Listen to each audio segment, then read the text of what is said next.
Paran has lived his whole life in this damn underground bunker. Every day of yours starts with a brutal workout. He does hundreds of push-ups with an incredible weight on his back, and when he finally collapses from exhaustion, his father shows no mercy. He beats him for being too weak.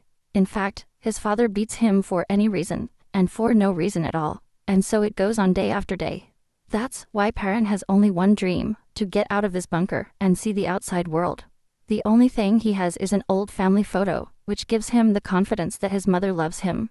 But his father, who locked him in this bunker, doesn't think so.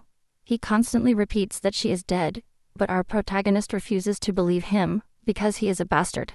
He locked Paran here, and he repeats every day that he will never leave this place, because soon there will be an apocalypse outside, where everyone will meet their end. The only thing that makes Paran's days happy are books about the outside world, the world he so desperately wants to see with his own eyes, in order to finally find his mother and new friends. But the reality is cruel, and all he sees now is his father's boot, which quickly brings him back to the harsh present. To get out, Paran must get the keys to the bunker, which his father always carries with him. And so, during one of the training sessions, he decides to take a chance. Paran's father turns around to leave, saying that's all for today. Our guy sees an opportunity, and grabs a piece of mirror to attack. He rushes forward and claims that it is the moment he was waiting for. He will kill his father and escape from the bunker. He jumps, intending to kill, but it seems he has made a fatal mistake. He didn't realize that his father would never let his guard down. Paran's father sneaks up on him, and he leaps forward to attack, but his fist only hits the air when his father swerves. His father gives him a hard kick. Blood gushes from the protagonist's mouth as his vision fades to black. Andy-1, our boy, screams, waking up in his dark cell. His father comes in, praises his effort, and reminds him of the rule. No weapons, only bare hands. Because he broke the rule, his father says that he will have double training tomorrow. He closes the cell and tells her to sleep. When the power goes out and everything goes silent, Paran listens carefully. He realizes two things. When her father says it's bedtime, it's actually morning upstairs, and the outside world is still normal. The whole story of the apocalypse is a lie that his father uses to keep him trapped. The protagonist swears that he will escape. He looks at a family photo and decides to find his mother, despite his father insisting that she is dead. Now he's sure that's a lie too. She must be alive. Our guy promises himself that he will see her again.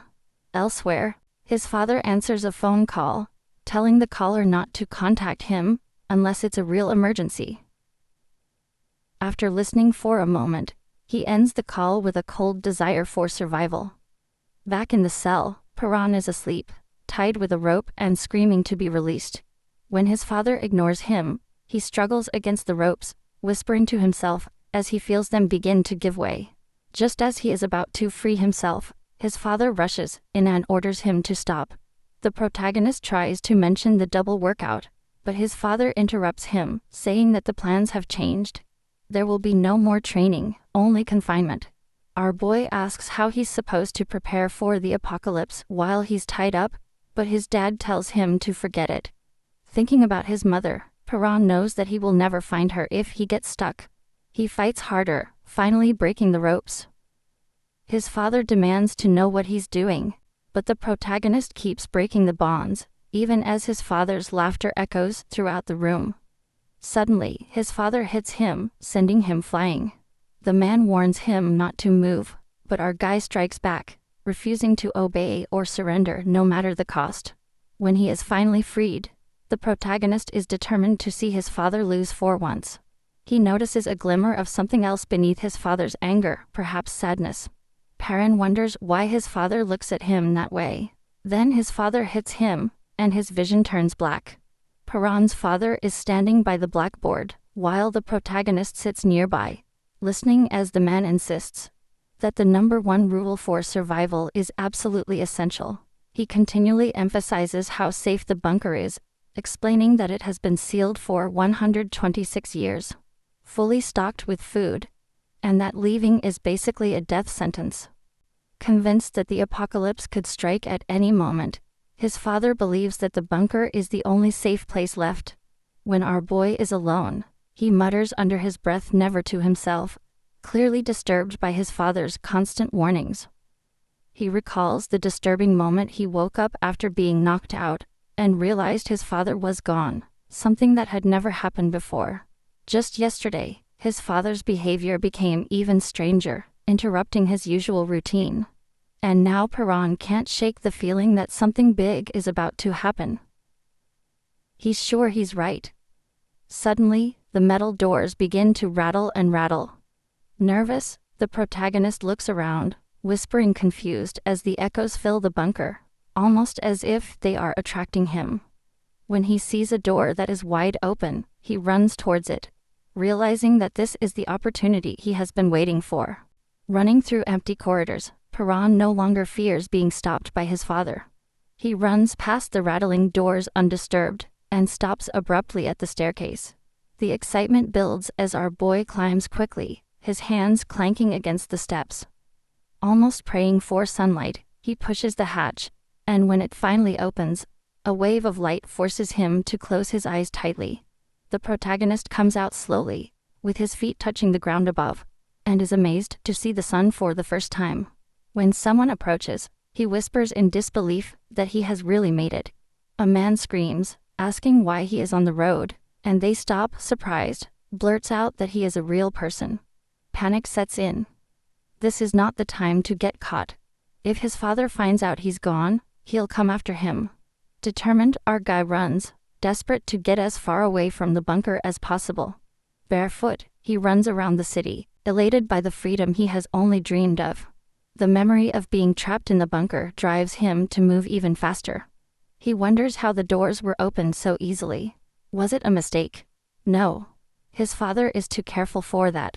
The idea that maybe his father let him out on purpose crosses his mind, but he can't believe it. His father would never break his own rule. He would never get out of the bunker. A close laugh catches his attention. He sees strangers gathered, children playing, and people talking as if nothing was wrong. He realizes that the outside world is peaceful, completely different from his father's warnings. Everything her father said now feels like a lie. Here, people just live their lives. Looking up at the sky, the protagonist becomes convinced that the apocalypse cannot be real.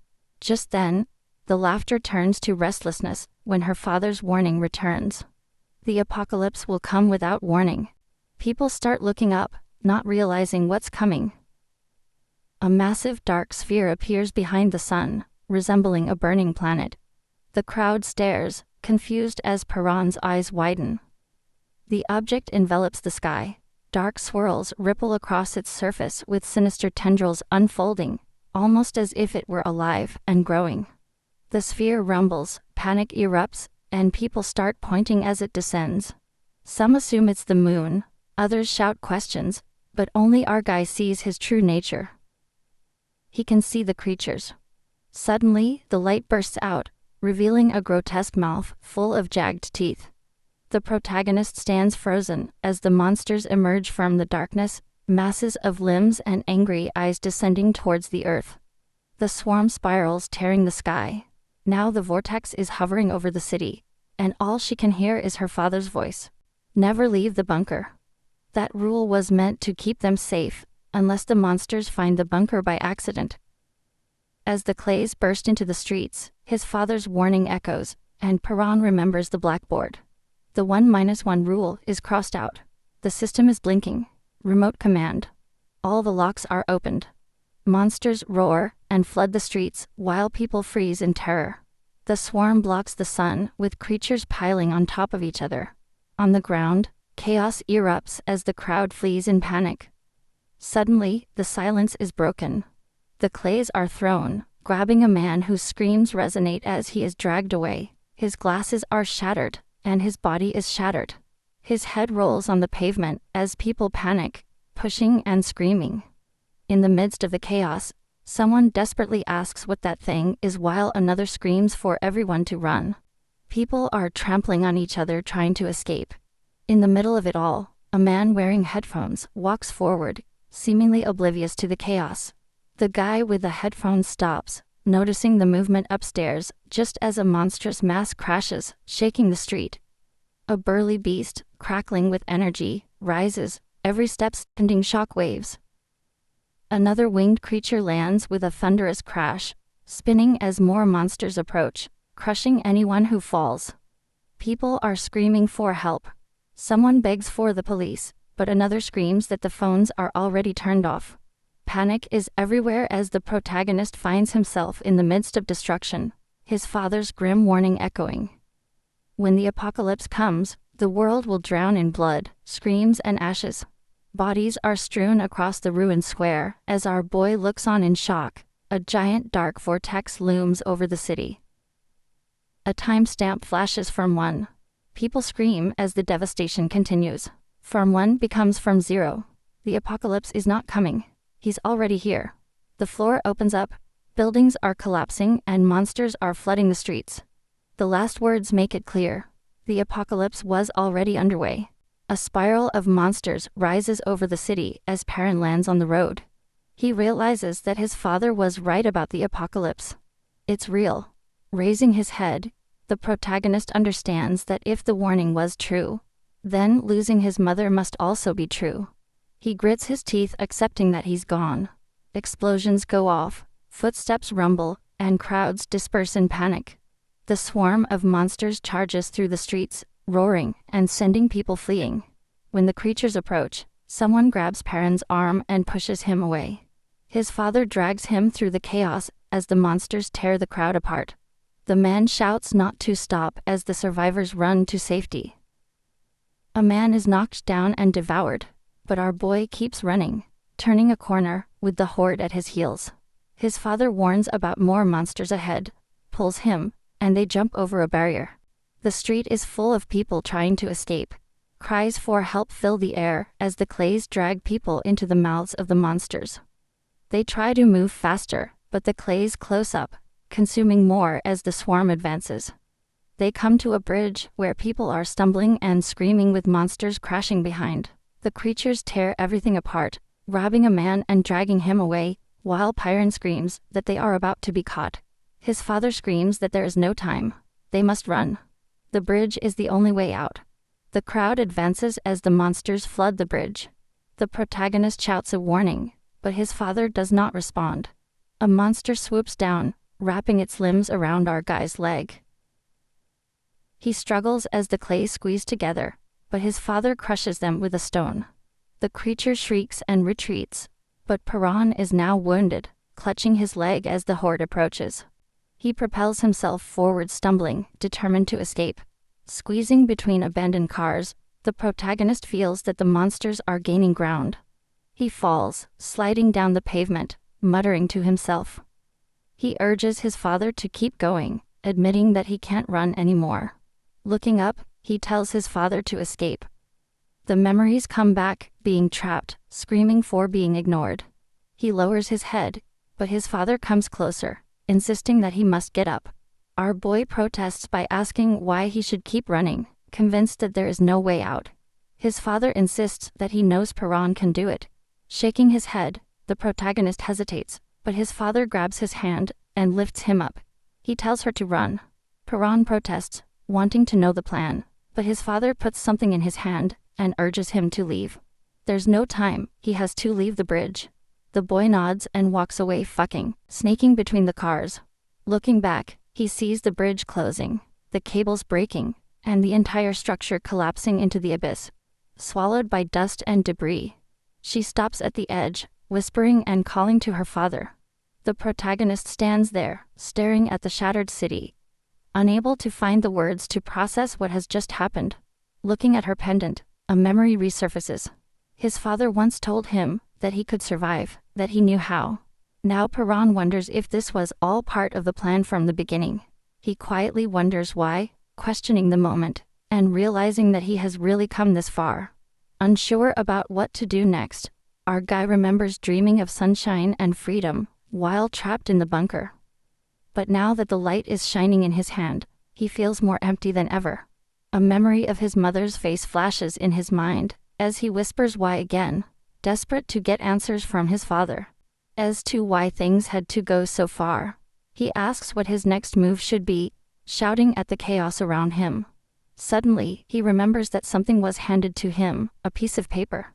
Squeezing him tightly, Paran looks at the ground, just as he starts to shake, and a huge monster lands nearby. Sao running as the creature roars, but it's right behind him. His leg hits some debris, and he almost falls, but the protagonist grabs a broken pole, and jumps. The creature crashes, sending them both scrambling. Struggling to stand up, our guy grabs his injured leg, and confronts the beast, muttering that this is the end. And thinking that he has nothing left, a drop of water falls on his skin. He notices the crumpled note in his fist. "Your mother is alive." He screams, demanding to know why he is finding out about this now. As the monster's footsteps shake the earth, Paran forces himself to get up, determined to live and not give up. Screaming that he is going to find his mother, he confronts the monster. Suddenly, his father's voice echoes in his mind, reminding him that humans cannot survive the apocalypse without strength or intelligence. Luck alone is not enough. The protagonist wonders how he is supposed to survive now, as the ground shakes harder and the beast charges. He screams, but his father's voice interrupts him, asking if he has forgotten everything he was taught. While the monster attacks, our guy dodges and ends up next to him. Seeing a gun in front of him, he grabs his arm and stands up. He turns, looking at the charging creature, preparing to attack. Slipping under his clutches, Paran snatches the weapon and lunges forward, swinging with determination, telling himself that he is going to survive. The city lies in ruins. Monsters roam free. One descends from a tower, while another moves through the rubble. The streets and buildings are broken and eerily quiet. When night falls, the survivors take refuge in the rubble. A man wipes his face and grunts that it's been 4 days. Another, frustrated, complains about the lack of police and wonders what they are doing. A girl comments that her hiding place is lucky, but admits that the food has run out. No one knows where to go next. Before she can continue, a man interrupts her, asking her to stop, because he is making everyone uncomfortable. Confused, the girl insists that she is not talking out loud. The protagonist takes a look at the body behind her, and clarifies that this is not what he meant. Muttering that he is losing his mind, he is approached by a young woman, who asks if he has checked everything. He replies that yes, but that there is nothing left, and that they will need something if they want to survive. She remembers a place they haven't tried, and decides to check it out herself. When she comes out, our guy thanks her, admitting that she is the only one who helps. She downplays the compliment, and disappears into the rubble. He finds 2 men, and asks them if they have seen any food. Instead, they start eating from a hidden reserve. She reminds them that they were supposed to share, but one shrugs, claiming that there was never an agreement. She points out that they ate from the shared supply yesterday, but they feign ignorance. When she threatens to report them, they block her way and warn her not to try. She stands her ground. The bald man laughs, saying he can't escape, but reluctantly steps aside. Suddenly, a scream echoes nearby. Both men freeze. One asks if it was someone screaming, while the other, trying to stay calm, says he sounded distant, and insists that they will be fine. Then he notices something in front of him. The girl bends down, and the bald guy mocks her for pretending to be tough. After a moment, he turns and returns among the rubble. The same man from before sees her and relieved asks if she has searched the area. She nods. When he asks if she has found anything, she hides a piece of bread under her jacket and claims that there was nothing. He believes her. Suddenly, a loud bang raises dust, and a one-eyed monster appears. Surrounded by debris, the man is paralyzed as the monster approaches. He panics, calls for help, but the girl rushes past him, apologizing as her screams are drowned out by the creature. On the street, panic spreads when the monster arrives. Someone is shouting, "Don't look back." Another curses when more creatures emerge, and a red-haired man suggests that they will escape once someone else is caught. The girl runs straight at the monster, dodging his attacks without hesitation. He squirms, rolls down his arms, and lands as the dust swirls around him, leaving 2 nearby men stunned. Without missing a beat, he straightens up and keeps running. The bald man watches her leave, realizing that she is faster than anyone else. All around, chaos erupts as people scream and flee. She navigates the ruined streets, climbs to higher ground, and stops to catch her breath. Looking back, he sees Paran sitting with his eyes closed. She pushes him away, discovering that he is alive but unconscious. Suddenly, a creature sneaks up, hissing. She sticks to the wall, trying to hide as she approaches, growling. The girl grabs the protagonist to help him get up. The monster is looming over them, and now it's just the two of them facing the threat. The debris settles, and a girl tries to catch her breath. She turns around to find Paran lying on her lap. He starts shaking, anxious to find out who she is and what she is doing.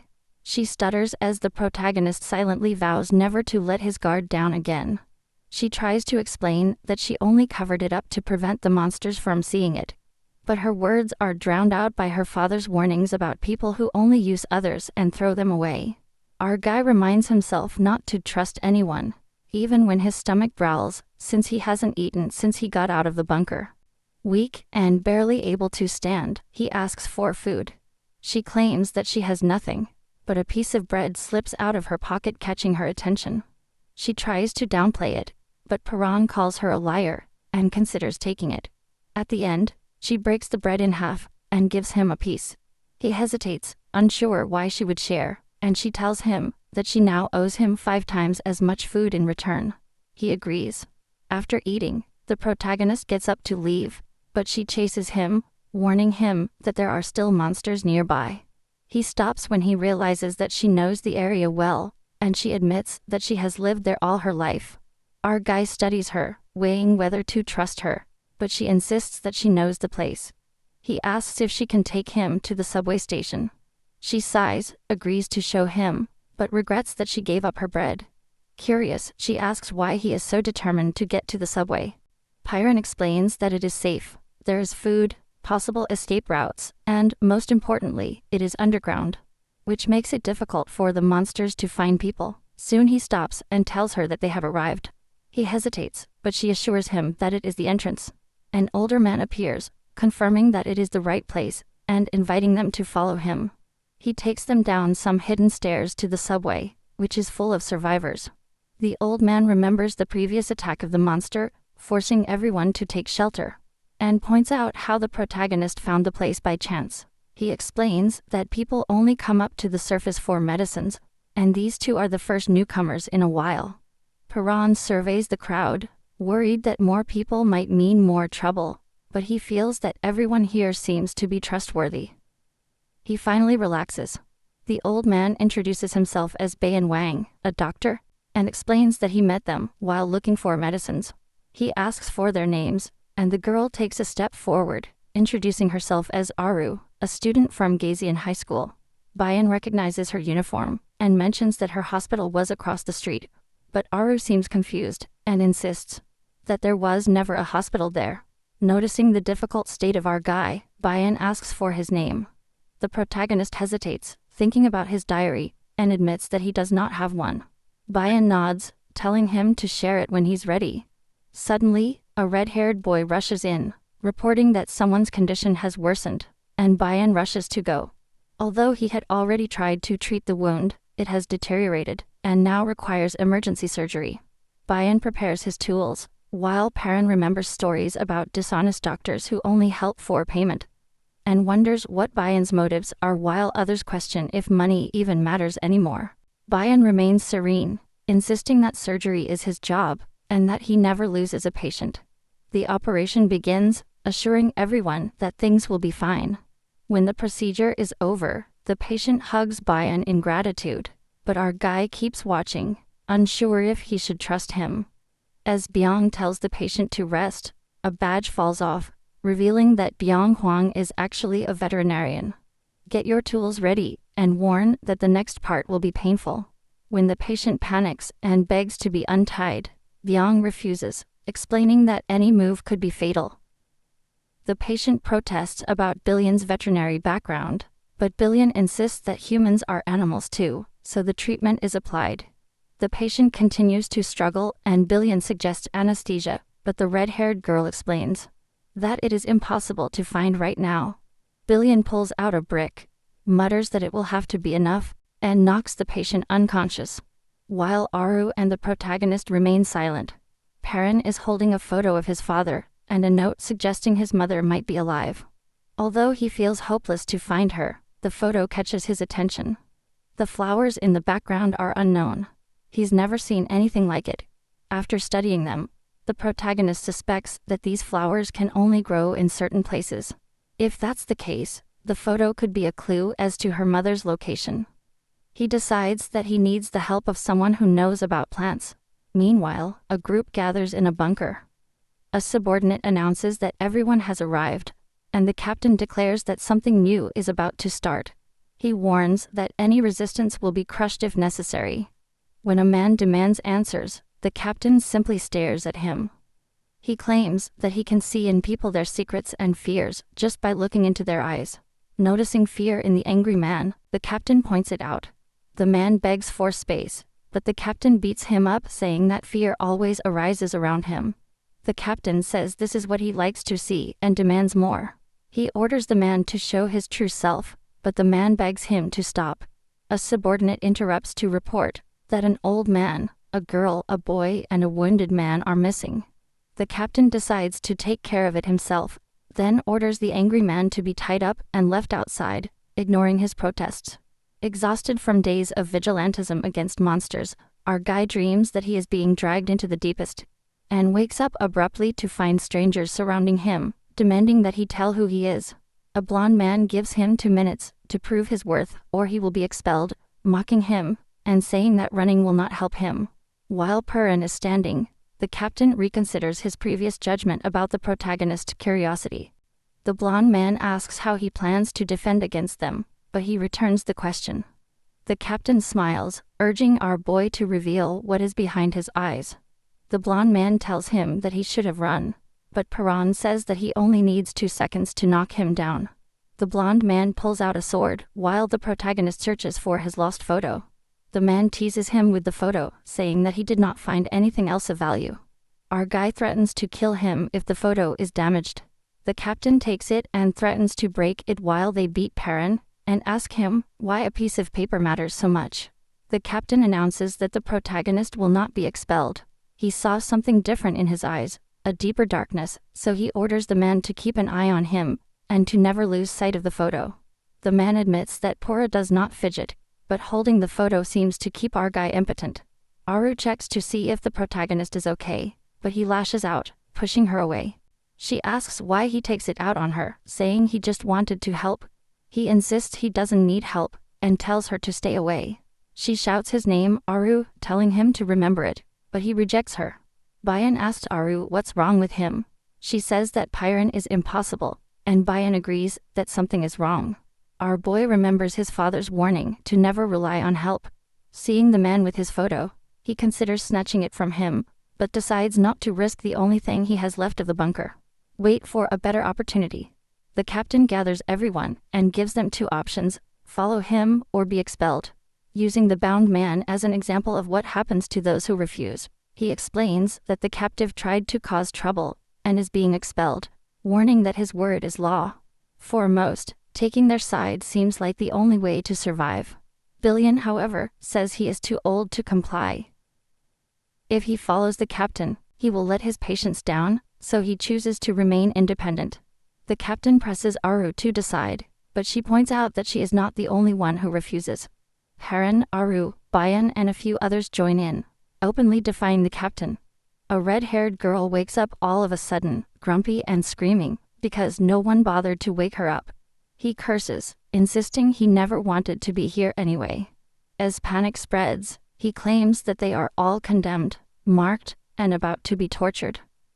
Meanwhile, a calmer person shrugs off their worries, not convinced things are going to get this bad. The redhead looks on uncertainly, wondering if that could be true. The quiet one just smiles and jokes that maybe they will starve or be thrown to the monsters. His face turns pale. She thinks she has lost him, but sudden loud noises interrupt the tension. A little girl runs out, only to be reprimanded by a man who apologizes to Billion for not keeping watch. The things. Billion gets down on one knee and tells the girl to listen to her father, but she mutters under her breath before leaving, screaming that he is not her father. She insists that her real father is still out there looking for her with her mother. The man clarifies that he is not his father, just someone he met while his son.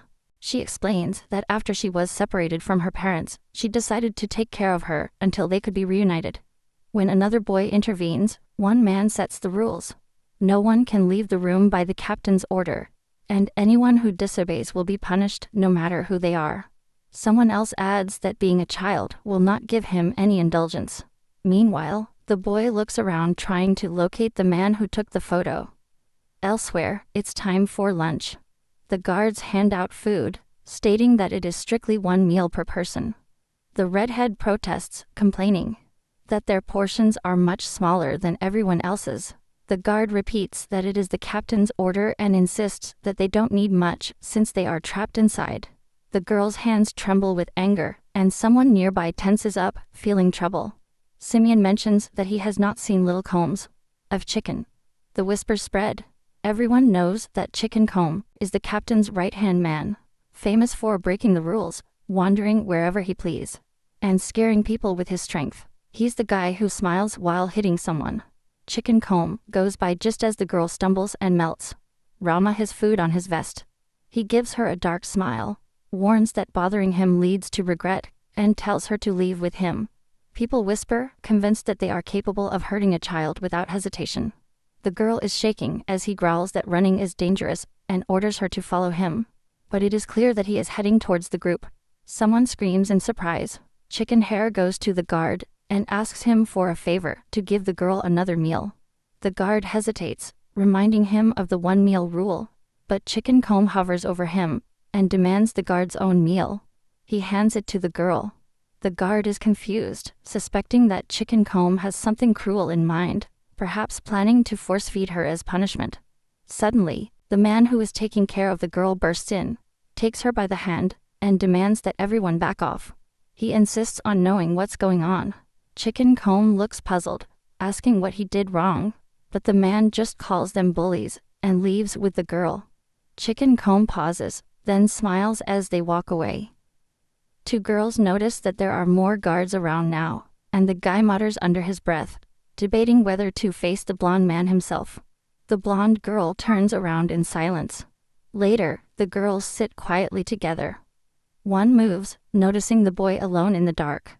She approaches, but he grabs her by the wrist, his eyes fierce, and accuses her of trying to set him up. She protests, saying she just wanted to talk. He repeats her words suspiciously and asks if she just hates talking. She wants to know why she cares. He tells her to get to the point. She asks why he always sits alone, wondering if he's just shy. He replies that all humans are his friends, enemies, so there's no point getting close to anyone. She insists that she meant no harm, but he is not convinced. She sighs, telling him to think whatever he wants, but urges him to reconcile with Aru. He says that he and Aru never fought, and labels her, just like everyone else, a human. The girl explains that Aru cries herself to sleep every night and seems overwhelmed by something.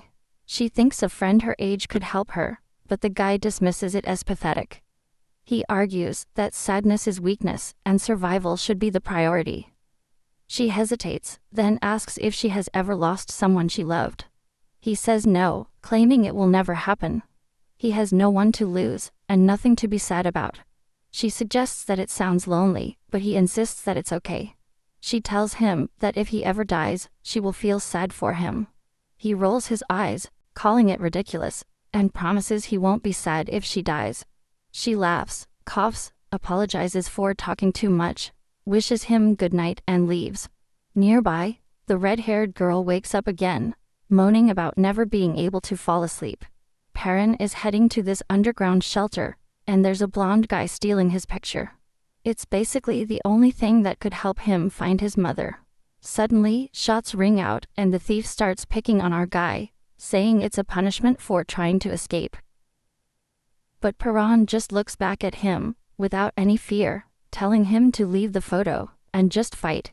The blonde begins to tremble, realizing that the only thing that matters to our protagonist is that photo, not even his own safety.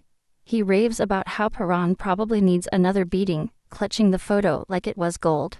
Our boy thinks about the old phrase of his father that people are born being bad.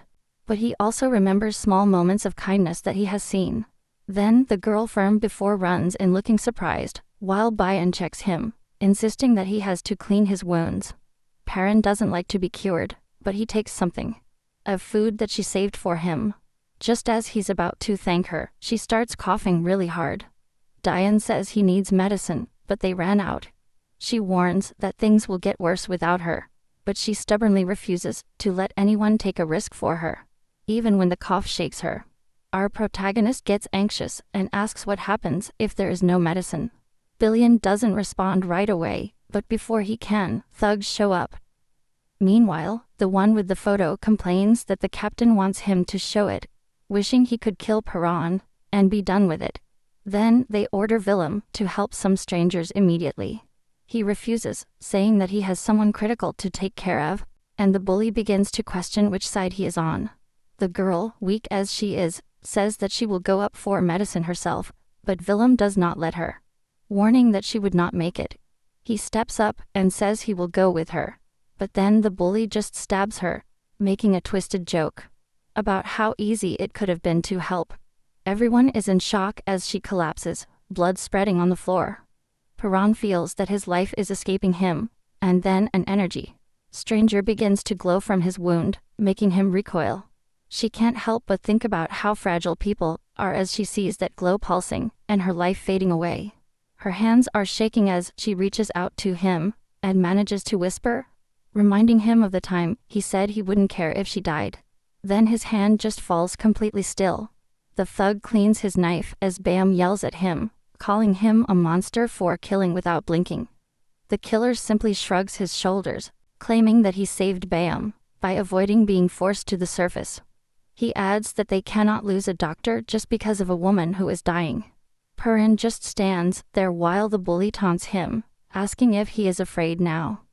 Our boy stays quiet but looks up.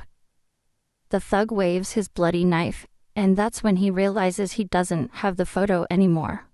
Perrin sees her on the ground. He must have dropped her when he pulled out his blade. Falling to his knees, the boy looks at the photo, while the bully keeps poking him, wanting to know what it means. Perrin approaches, and the bully grins sarcastically, asking if he's finally going to fight. Then, out of nowhere, our protagonist lunges and hits him directly, catching the soldier completely off guard. The bully tries to act tough, asking if Perrin is going to beat him up. Before he can even react, he is hit with a sudden punch, and the knife flies across the room. Our guy moves quickly, running forward and knocking him to the ground. The bully struggles to get up, but Dog does not strike down again. Groaning and unsteady, the man is grabbed by the shirt as the blade spins in the air. With perfect timing, our protagonist catches her. He turns and throws her across the room. The knife plunges into the bully's neck, and everyone freezes. He is shaking and shivering in pain, while Perrin is silent, watching. He remembers how easy it was to ambush his opponent, realizing that the man could not even respond. Frustrated, he curses under his breath, wishing he had taken the photo in the first place.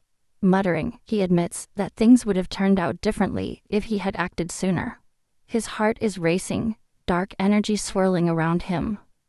Raising the blade again, he prepares to attack. When a voice interrupts, someone warns that there is no turning back after killing. Diane approaches, concern written on his face. Perrin hesitates, repeating the warning to himself. Angry, he questions why anyone would care about the bully. Diane says he's actually worried about him. His fist shakes as the older man asks if killing is really necessary. Silent and conflicted, Perrin looks down and admits that there is no need. He thinks about his father, remembering how simply paralyzing someone is enough to inspire fear, but then he hears that mocking voice accusing him of being too weak. He laughs bitterly, accusing Perrin of being afraid to kill. Stabilizing himself, our protagonist decides that he will never become like these people. Even if the world ends, he wants to survive without killing unnecessarily. He drops the knife, and Bayan's face lights up with relief.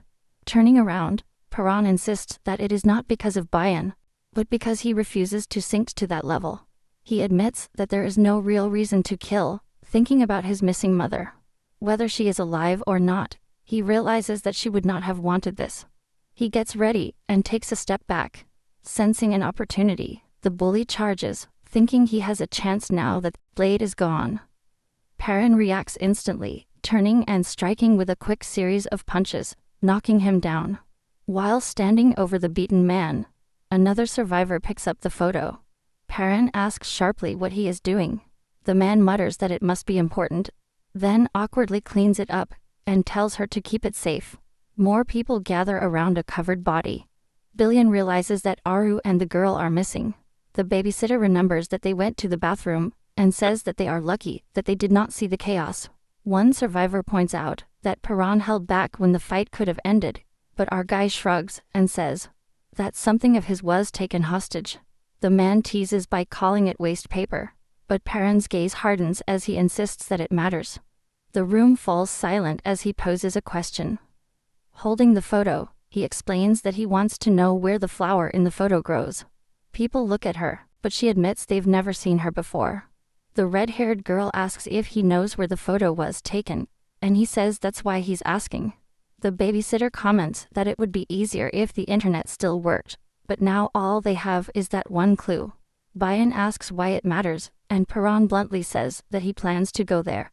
Whispers ripple with concern, and Bayan warns that it is impossible to survive on the surface with monsters brought to life around, but our protagonist is determined. He will survive and find his mother. In the shadows, the captain mutters that since the orders were ignored, things will only get worse. Suddenly, a beast crashes, sending debris flying. The scene changes to an empty subway entrance marked with Zone B and abandoned exit signs. Someone is finally glad because there is enough heat to cook real food. One guy tells another to fan the fire, but he shrugs, saying he's busy. The footsteps resound when the girl abruptly enters, annoyed, demanding to know why no one pulls the chain. Aru explains that the toilets don't work anymore. A man arrives, impatient because they are taking so long, and says he needs to send them back. Harry watches him uneasily, just wanting to survive like everyone else. By the fire, two men are cooking. One makes a sly comment about the previous discussion, and furtively drops something into the pot. The other notices and interrogates him, but they tell him to keep stirring. He's not sure if he really saw anything. Suddenly, the pot explodes with a violent splash, startling. By giving them both, rocks collapse as the roof opens, and a massive tree-like creature bursts in. His huge mouth hovers over the men, leaving them frozen with fear. The captain sees the blonde thug's body on the ground, mutters to himself, thinking he was right. There are people like that everywhere. The memories come back, reflections of how some are just monsters in disguise, and now real monsters walk among them. Behind him, strange creatures begin to swarm. Someone shouts to be careful, warning that the boy is stronger than they thought. The captain ignores him and is shot down. Perrin stands his ground, his eyes sharp. The leader gets up, calls all the other weaklings and crosses glances with our guy. He says he doesn't need advice from the weak. What he wants is Perrin. He tells her to take off that smug look and promises to show who's in charge. Charging forward, he wonders if he will finally see what is inside this guy. They stare at each other, the tension increases, but the darkness begins to close in. Inside her, something is moving. The captain's eyes widen when he realizes that he is not the one looking at Perrin, but the one who looks at him. The darkness twists, the teeth slam shut, and suddenly he understands. He is the observed one. In a panic, the captain collapses, shaking and screaming. His crew rushes over, shouting his name, but he doesn't respond. Our protagonist stands there, his eyes shining, while silence takes over the room. The captain swallows saliva, realizing that he was almost consumed. Everyone is shaking. Someone whispers that he actually looks scared. Suddenly, a man screams, clutching his face and begging for help. Blood gushes out as he stirs, screaming that he can't see. Horrified, people mutter as the man stumbles, covered in blood, insisting he was just asleep. She says her head hurts, something is spreading inside. Clutching his skull, he stumbles down the hallway, muttering about the pain as everyone watches, terrified.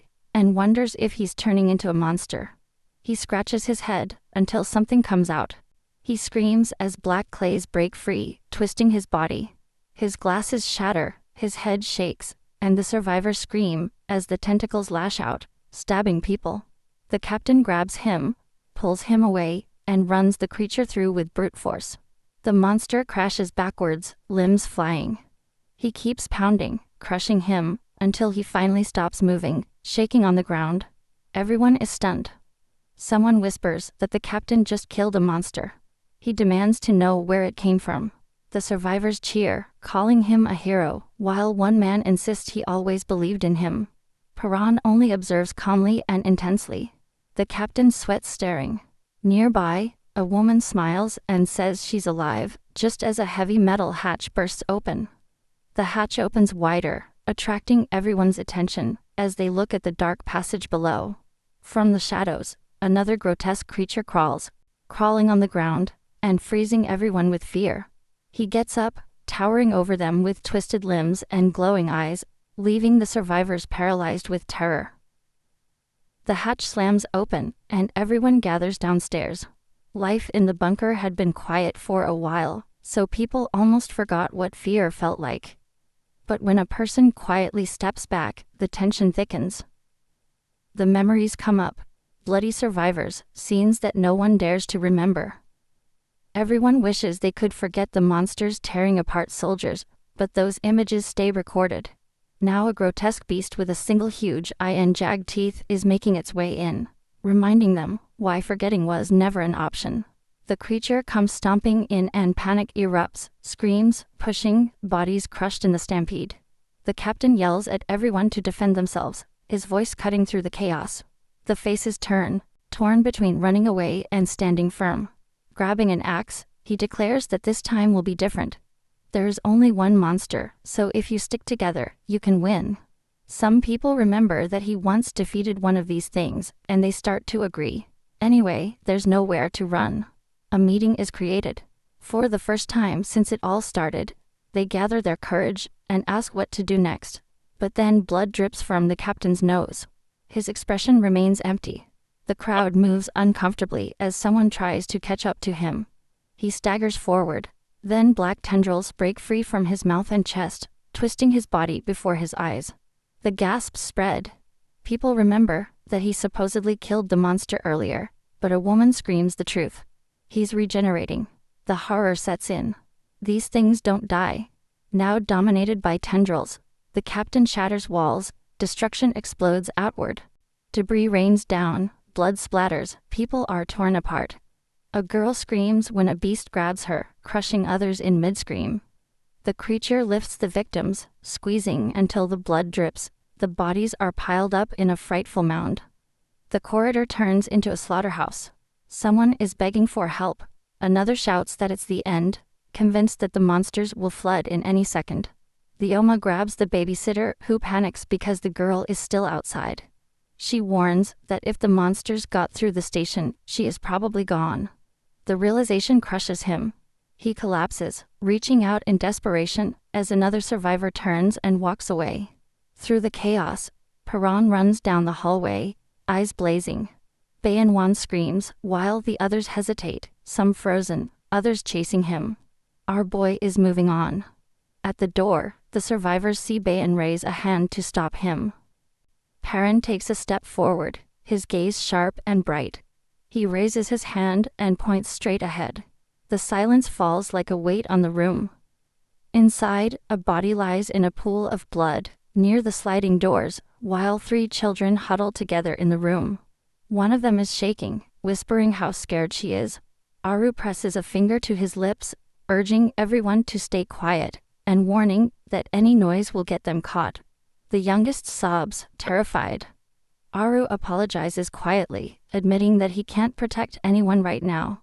He explains that the chaos gave them a place to hide, but if someone finds them, it's over.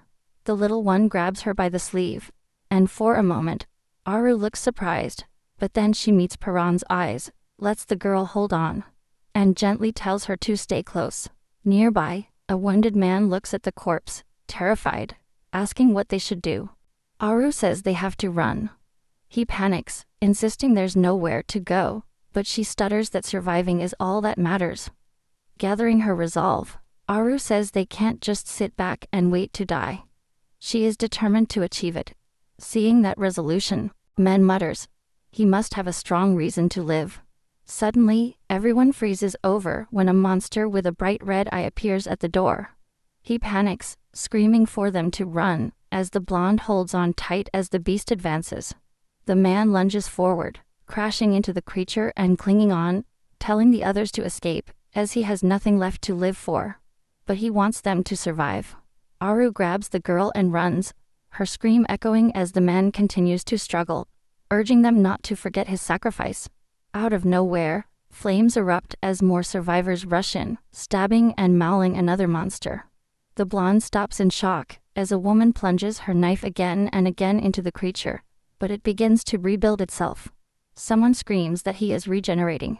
The woman curses and withdraws, convinced that they cannot win, while Paran takes a step forward, in silence.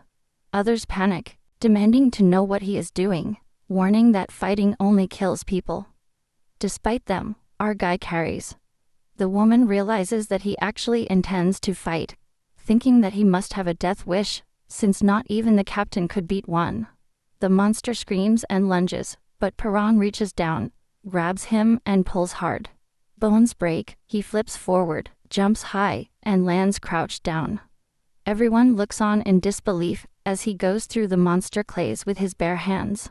The beast is agitated, but our protagonist remains calm, tearing it apart piece by piece. Biam and the woman watch, stunned. She mutters that it doesn't matter, since even the captain killed one before.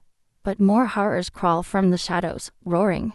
Still, Paran stands firm, unflappable, looking them in the eye.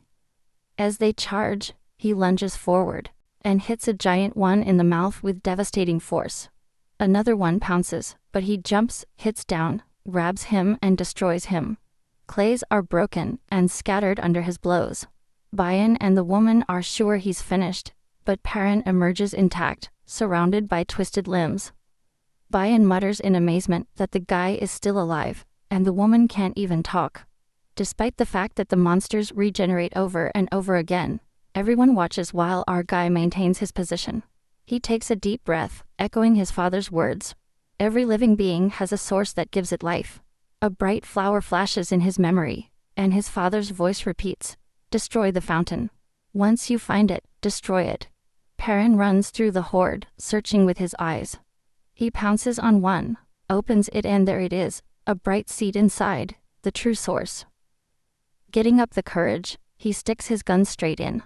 A burst of energy erupts. Tendrils whip violently. The monster shudders as he is pushed harder. Breathing hard, Paran stands on the wreckage, the shattered seed glistening faintly at his feet. The survivors stand in shock, looking down the hall. One whispers that the monster is really gone, as Byam watches a blood-soaked figure move through the rubble. Aru pulls another girl down the corridor as a loud bang shakes the bunker. She screams that something is coming, and her footsteps resound frantically as they start to run. Running around a corner, Aru suddenly comes face to face with a huge creature that lunges straight at her. He tries to jump to the side, but slips and falls to the ground. The monster fixes his shining eye on her. She looks back, listening to those heavy footsteps approaching. Then, without warning, a swirling void opens up before her, dragging her vision into darkness. The shadows twist and shake as a blow brushes past. From behind, Bayon gasps, barely able to form words.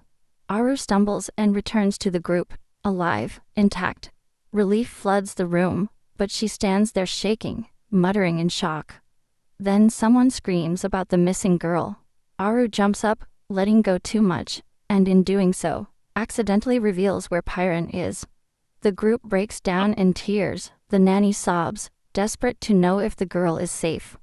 At that moment, a pair of small shoes appear at the door. Everyone freezes. The girl takes a step forward, with her bloody and torn dress, and behind her stands a horrible creature with a bright red eye. Panic invades the room. Someone lunges forward, screaming, while the girl trembles under the shadow of the monster.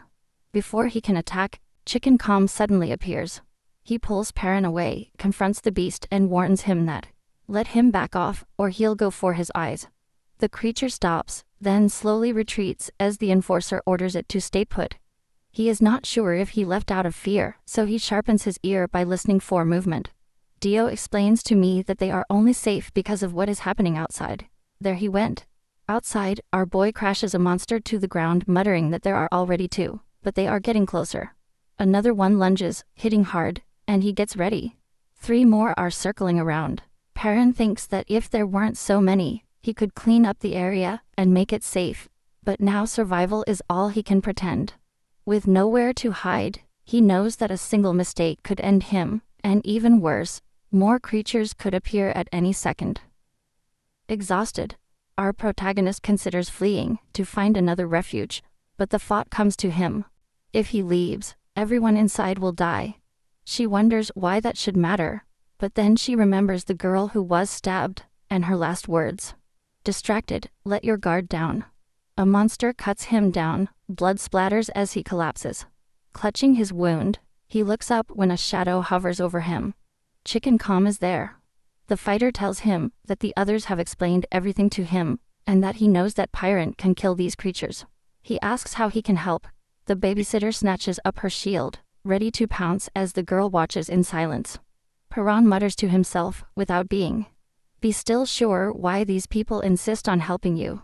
Chicken Kong just shrugs it off like it's obvious. Everyone wants to survive.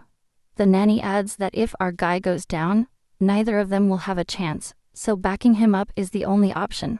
He extends his hand. Perrin hesitates, and then nods, telling them to create a distraction. He assumes betrayal isn't likely when survival is the only thing holding them together. A monster attacks, and both Chicken Kong and the nanny move to block it, giving our protagonist a narrow opening despite his injuries. Chicken Kong mocks the beast, just the distraction Perrin needs. He lunges forward, hits his first target, and opens the glowing core of the monster, which throbs with wild energy. The creature shoots beams of light, forcing him to weave and crouch, but he gives no ground. Advancing through the attack, he grabs it and spins it until the core is completely exposed. He shouts that he has finally found the weak point. Throwing himself, he misses. Just as the monster begins to charge a devastating explosion, the lightning goes off, but the nanny raises her shield, striving to contain it. That moment is enough. Perrin regains his concentration, sticks his punch to the core, and shatters it to pieces. The beast collapses. Vioma admits that it would just slow everyone down, and the red-haired girl agrees, especially with the corpses shaking around her. Someone yells at a nearby monster, screaming that the captain is dead. The babysitter looks back to check on Perrin, but he simply points to the shattered core at her feet. Chicken Kong demands a lesson, so our guy explains, every monster has a weak point. You just have to find it. Another survivor mutters that only he can see them, so the rest should keep distracting. Chicken Kong refuses to stay on the sidelines, and throws himself back into the fray, while Perrin admits that it is much easier to fight with reinforcements. The bully is hit hard as Perrin slashes another creature, then stops in his tracks, sensing one more presence. On the other side of the room, a survivor is trapped. The clays pin her to the ground, just as Aru and the others arrive, and see her struggling. The monster crackles and writhes, its shape transforms into something even worse. On the floor, a bloodied hand twitches before standing still as the transformation is completed. Nearby, a corpse shakes, and a shadowy figure with mutilated limbs crawls free, hovering over Aru and another survivor. She pulls herself together when his jaws close inches from her face, barely missing. The creature lunges again, only to be shot down when Perrin intervenes, killing it at the last moment. Aramira amazed as our guy lands heavily, bleeding and exhausted, but still clutching the glowing core of the monster. With his eyes fixed on its light, Billion runs to him, insisting that he needs treatment immediately. And others are rushing to help. Later, Perrin wakes up blindfolded, with Aru sitting nearby. Vian exhales relieved. Without hesitation, our protagonist takes off the bandages. His wounds are gone, completely healed. Diane grabs his arm, stunned. Paran asks if the other wrestler made it, and a familiar voice replies, "Viva." Chicken calm smiles, showing off his toughness. He shrugs, saying he helped because he wanted to. Even if someone died, he mutters that he looks like one of the bad guys. The executioner just laughs, insisting that he does not take orders from anyone.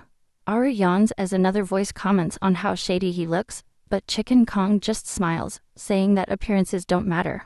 It's his style. Paran turns to Aru, asking why she's still around when she's not even hurt. She responds sharply, demanding what she is going to do about it, then admits that she was worried.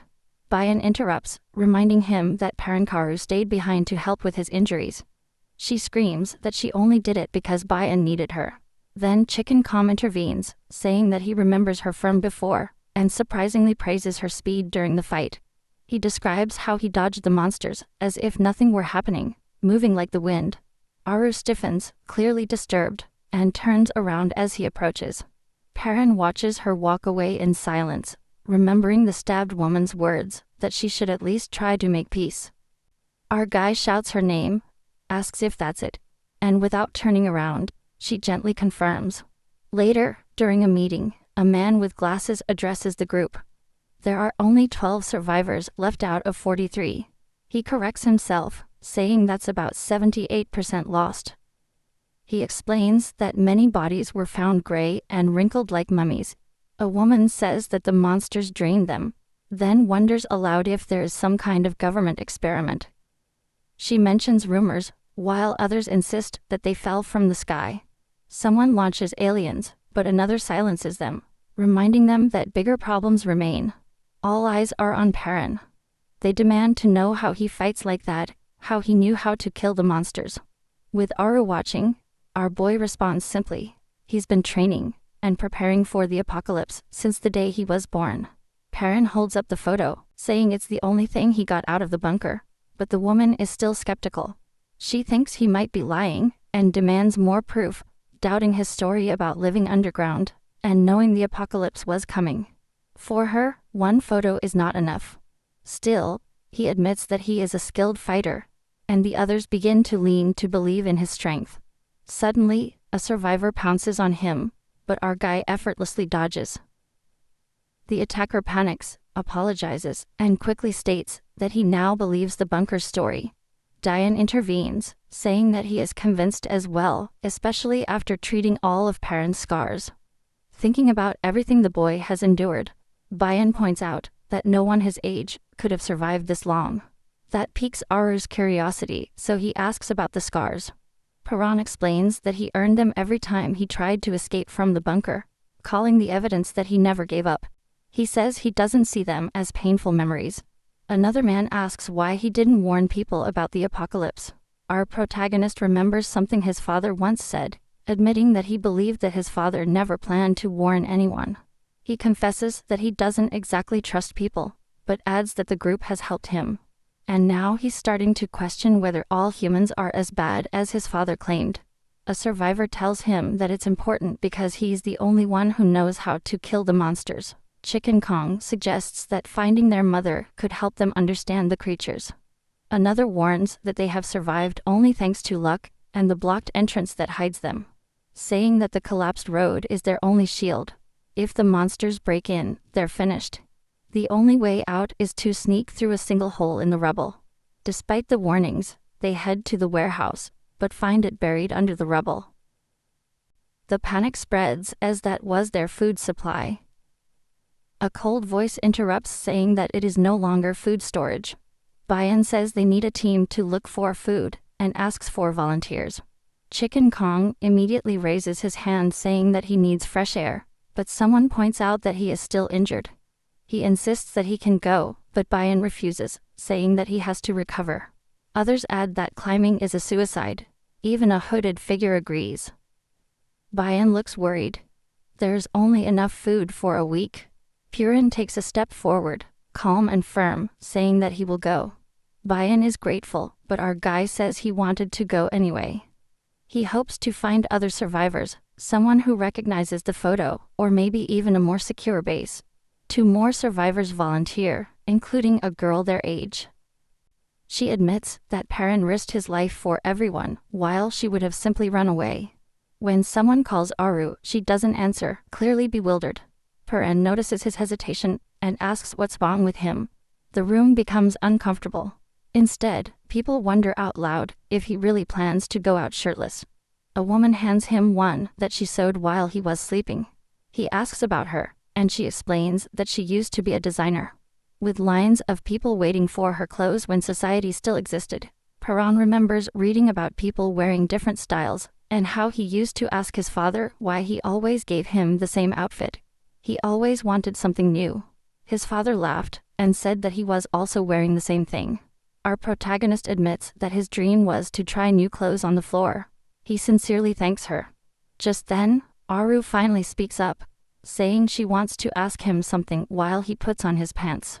He looks up and asks what it is. Aru is paralyzed in front of Perrin, while the other survivors whisper among themselves, barely believing what they see. Confused, she suddenly yells at him, calls him a pervert, and throws herself at him. Our boy dodges, bewildered, and tries to ask why he attacks, but Aru slips mid-blow and falls to the ground. She refuses to get up and just lies there. Perrin, still clueless, approaches until someone in the group mutters something about a scar, making her lower her head.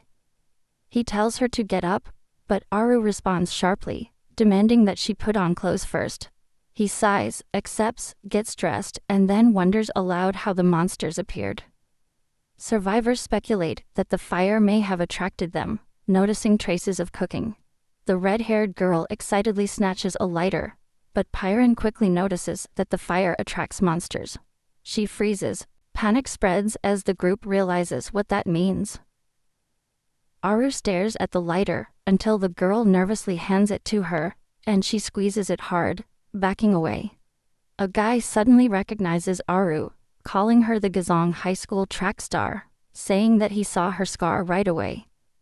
He claims he looks great, although Aru privately thinks otherwise. For her, the scar is nothing more than a proof of fear and cowardice, never something to admire. His mind goes back to the laughing classmates, to how he always felt weak. Flashback. Her first day in high school, nervous, clutching her purse, while her parents wish her luck and urge her to study hard. Her brother encourages her. Her new classmates whisper curiously, and her parents watch with concern. Her father wonders quietly if she will be okay, remembering how cheerful she used to be. Her mother mentions how anxious she has been since the incident, how much she struggles every day. The memory sharpens. Young Aru cornered by a shady man who grabs her and raises a knife, while her parents scream. She bites him, breaks free, but collapses. Trembling, she looks up as blood splashes when the blade cuts her. His father runs in. His mother screams. His vision is fading. She wakes up in a hospital bed screaming. Her parents hug her, assuring her that she is safe, and that the man was arrested. But even as they hug her, she is still shaking, looking at her bandaged scar, still terrified. At school, Haru sits quietly while his classmates chat about terrifying experiences. She looks out the window and sees shadows, hallucinations of the man. A girl asks what scares her the most. Another repeats the question. Haru hesitates, unable to answer. Later, he admits that he fears dying. The room goes silent until the girl clarifies that she meant the horror movies. Athletics practice. The coach calls her. From the scar. She never stops feeling married, always feeling someone right behind her. At the signal, he runs, every step tormented by the memory, fear driving his legs. She stumbles, but keeps going. She sees herself as a coward, but then the coach screams. He has broken another record. His teammates are cheering. The coach praises her, saying that she could be a star, amazed that she has been breaking records after only 2 years. The reporters gather to meet the girl with the scar. Nervous, Aru greets him. They ask her for a photo, they encourage her. One even calls himself a fan and puts a hand on his shoulder. She shudders. He recoils, mocking, calling her weird, insisting that she had no ill intention. The coach tries to defend her, but the man mutters, "She's just nervous, please." A nervous wreck. Aru doesn't say anything. Dinner that night. Her father scrolls through his phone, earning a reprimand from her mother. He laughs, apologizes, and asks about the reporter. His brother marvels at his speed. Her dad says he can't wait to see her on TV. He admits that his running talent blossomed after the incident. Aru realizes that every time he runs, the memories come back. It's ironic. She started running to stop being a coward, but nothing really changed. She grabs her uniform and walks out. Her father assures her that fear does not make her abnormal. She protests, believing that her fear makes her unworthy. He hugs her, insists that she doesn't need to hide, and tells her that the scar is a proof of bravery, that her family loves her no matter what.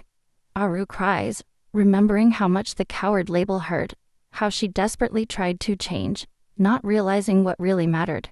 She remembers her family hugging her, her father's voice reminding her that she's not broken, that it's okay to be afraid. He holds out his little finger, asking her to promise not to cry even when she's scared. Aru agrees, determined. Just as they are getting ready to go out together, disaster strikes. Something crashes into the building. The debris is falling. Her father looks stunned, and the family rushes out to a shattered city. The massive stone giant appears just as Aru's father collapses, struggling to get back up. He catches her gaze as she calls out to him. Stumbling, he warns her not to come any closer when she runs towards him, worried about her wound. Aru freezes, divided, her eyes filled with tears. He tells her that she could still escape if she wants. Determined, he insists that he will take care of Mom and the floor, but she refuses to leave. Screaming, she cries that she could never leave him, that he means everything to her now. She swears that she can't run away, promising that she would never forgive herself if she did, and collapses. Her eyes fixed on her father's back as he protects her from the approaching monsters. Suddenly, the light bursts around him, and everything fades away. Now Aru runs through the darkness, his father's words resonate. It's okay to be afraid. There's nothing wrong with you feeling that way. Still, she refuses to accept it. He demands more, remembering his kindness, but admitting that he always kept running away. Clenching her fists, she promises herself that she's done running away. Standing before Purin, she declares that she is going to, that she will never run away again. Monsters lurk on the rooftops, while the survivors make their way into the city. The group passes by Hortadillas, next to a beast on the prowl. He roars, but they duck behind a cover and scurry away. A survivor exhales in relief. Another makes a nervous joke, and our guy assures them that they are safe. Aru hears someone asking about the map, but he holds up a piece of paper, and she watches him explain that they need to make one. When she repeats her words, her tone hardens. A map is as vital as food. Aru offers to help as he knows the area, but hesitates, realizing that the town is unrecognizable now. They gather supplies, but much less than expected. Perrin points out that most of the food has gone bad. A bespectacled survivor suggests eating the perishables first. Aru hesitates, saying that they should wait until they are back at the base, but the other insists that the food will rot soon, and they risk their lives to get it. Better to eat now. Another argues that there are people waiting at the base, but our protagonist tries a piece and says it's good. He comments that the bunker meals were just tasteless nutrients, and this tastes amazing in comparison. Aru mocks him for not even knowing what bread was before, and he frowns.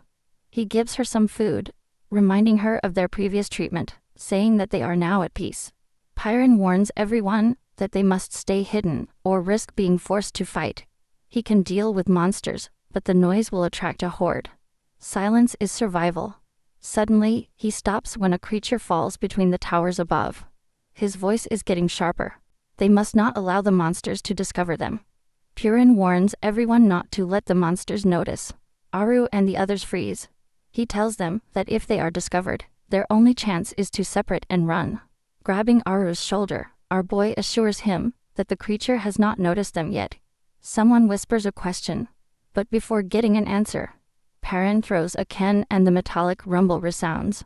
The monster reacts instantly, showing that he is attracted to the sound. He calms the group down, signs for silence, and explains that fighting recklessly will only attract more of them. They need to end the threat in one fell swoop. His mind goes back to the basement. Someone had handed him a gun there, admitting that he would never come to the surface, but he wanted to help. The weapon had been specifically designed for Perrin's fighting style, created to pierce the monster's weak points. Our protagonist grabs it now and lunges forward, plunging the weapon deep into the creature's core. As he looks at the gun, his father's voice booms out, "Don't trust the guns. Surviving up here means fighting with your bare hands." His father had always insisted that humans shouldn't use tools in battle, promising that it would make sense one day.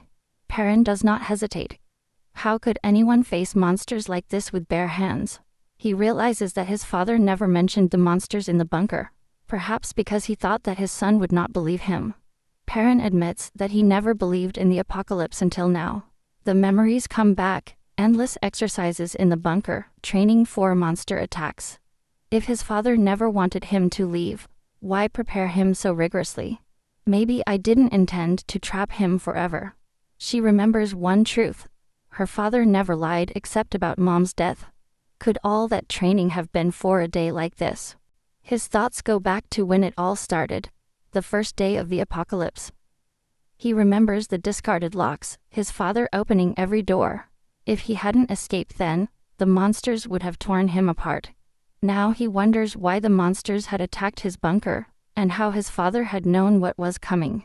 Nearby, the bespectacled survivor kneels next to the fallen monster, which curls up into a ball after being hit in its core. He mutters that they couldn't break it, then throws it at a girl who throws it aside. Perrin watches as it zooms through the air and lands near him. He picks it up, noticing strange changing patterns on its surface. The sphere hums in his hand. The guy with the glasses asks what's going on, but our guy doesn't answer. It tightens and cracks spread, fragments come off. Her eyes turn to Aru, awake now, thinking about the time she ran away on her own. She silently promises herself that she will never do that again, that she will apologize to that child when she gets the chance. Perrin remembers his father before the world turned sour, when he handed him a book from home, calling it the story of a hero. The boy's eyes widen again and Aru leans over him. Aru falls on Perrin and covers his mouth with one hand. He tries to talk, but she won't let him. Looking at her, our guy complains that she is heavy, and tells her to get off. Aru replies no, while he mutters to calm down, and calls her fearful. She scans the city with binoculars, spotting monsters in the distance. Checking a map, Aru concentrates, but Perrin approaches and asks how she's doing, casually calling her a human, which irritates her. Later, when someone asks his name, Perrin admits that he hasn't had one since he was a child.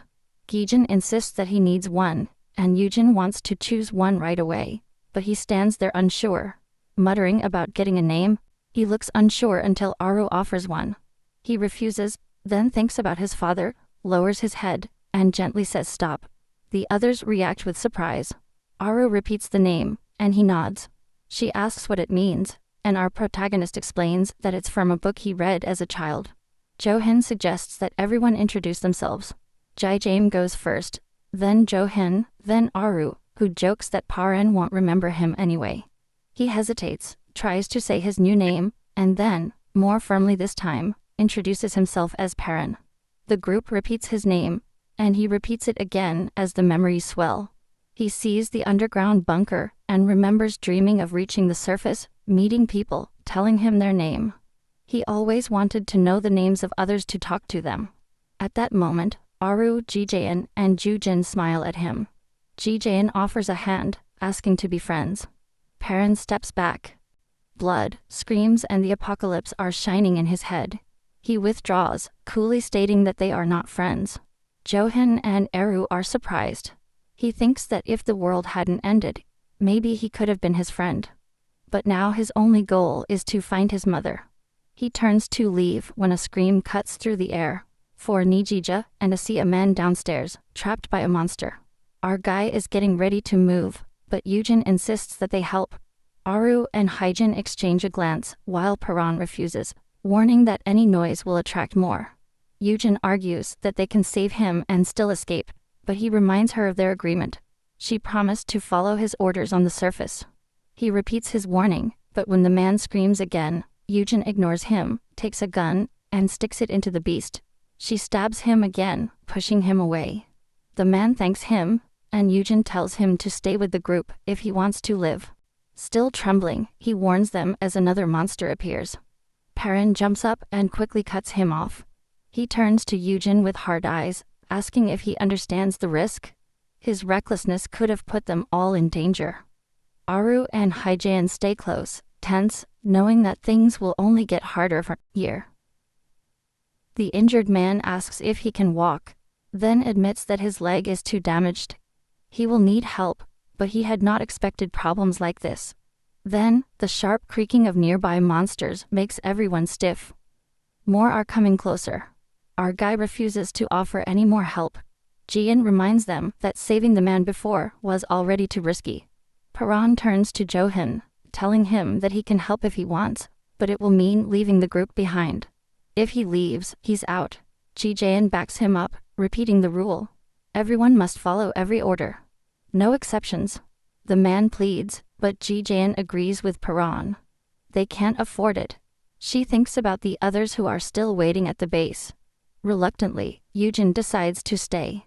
The wounded man shouts at them, accusing them of being murderers, left to die. Perrin tells him to shut up, but his screams resonate in the darkness. The monsters are screaming back. The group launches.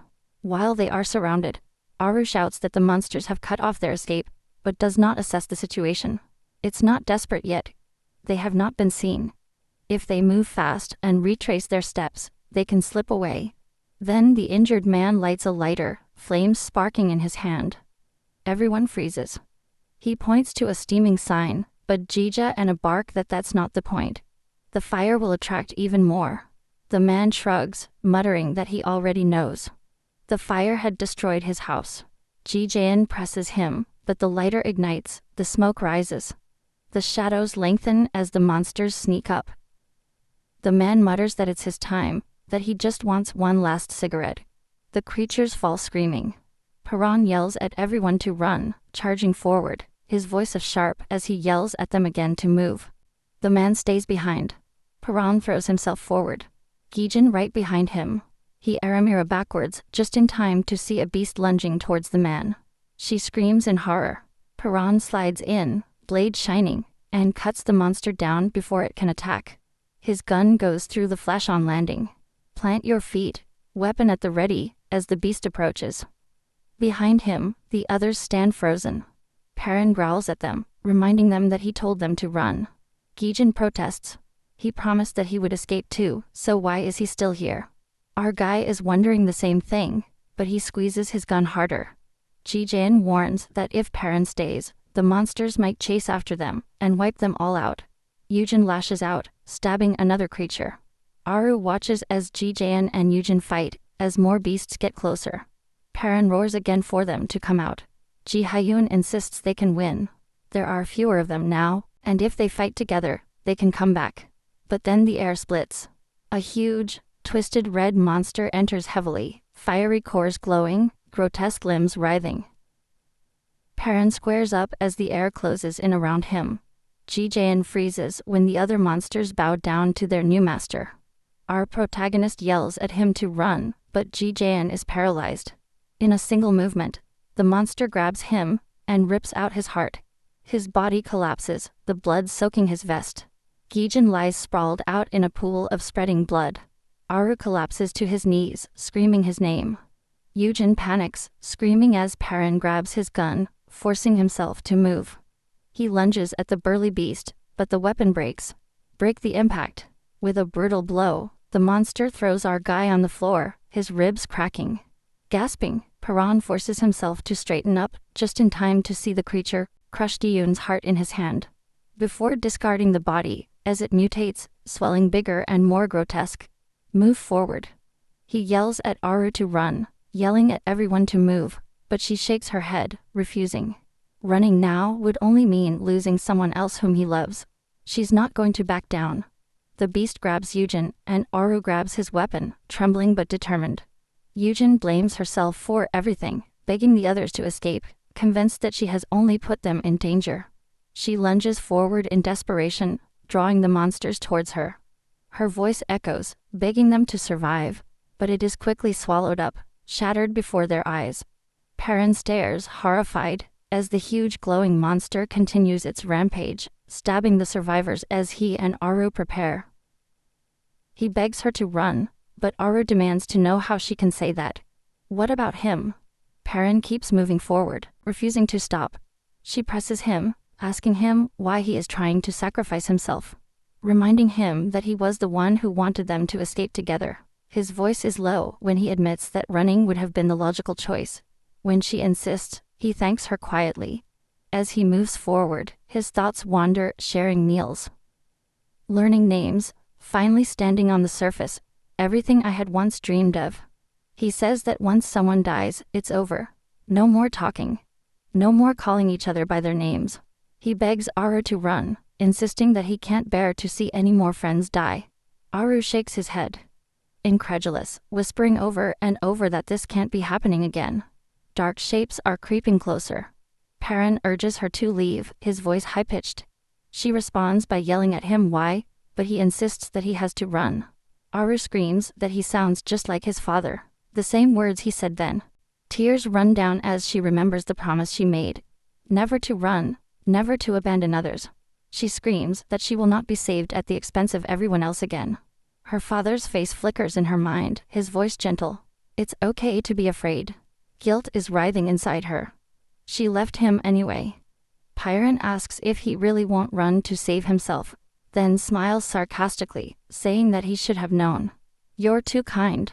Aru realizes that she was wrong. She admits her mistakes, admits that her father did love her after all.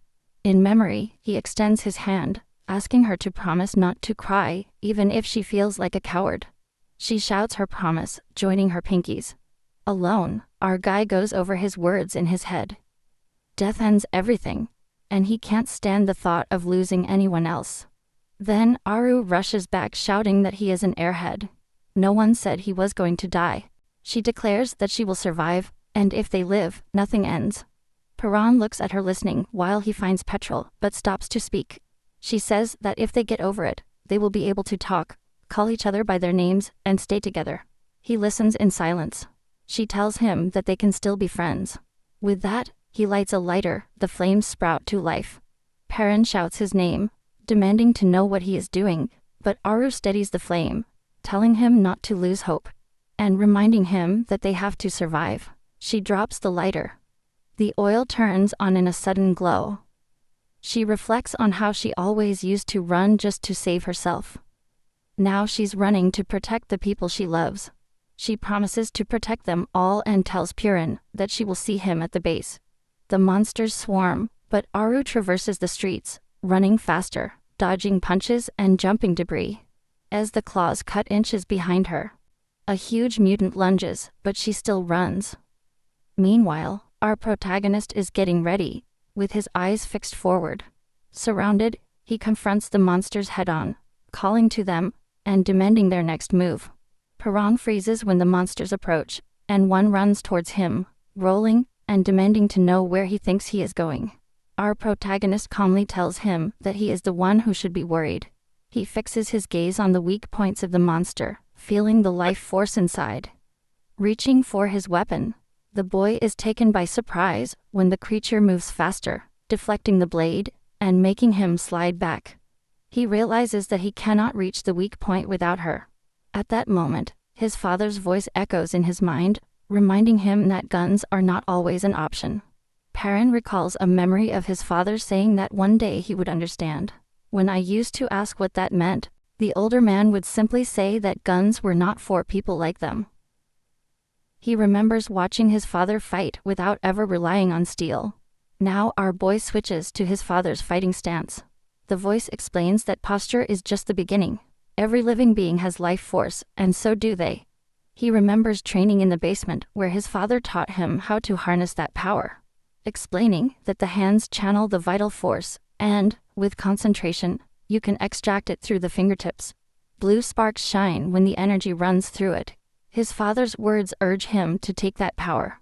By in protest, because nothing is happening, but the voice assures him that he will understand.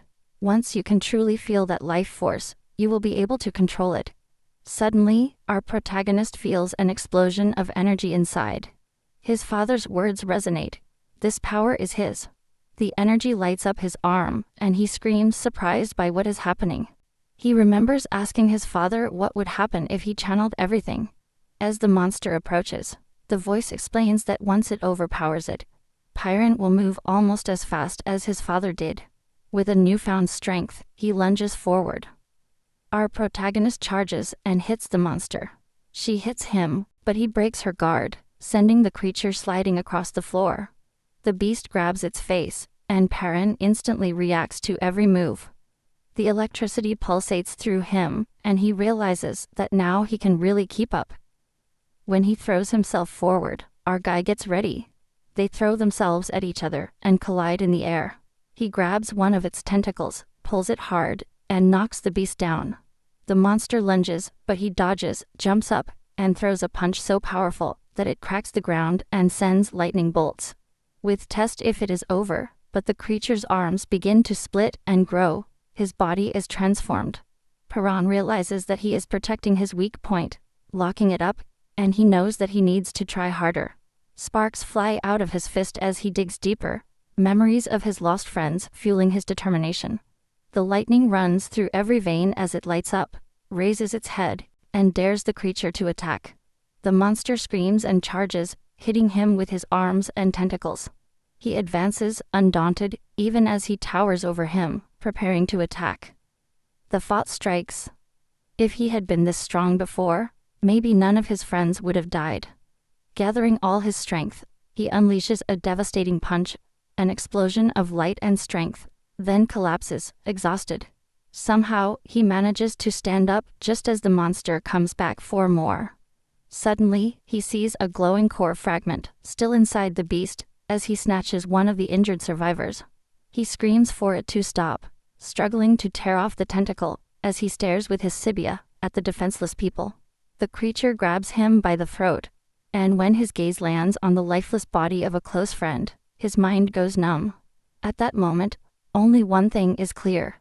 He wants to put an end to this monster. Pyron's eyes glow red as he grabs her limb, preparing for what comes next. Pyron grabs the monster's limb, pulling hard, and locking it in place.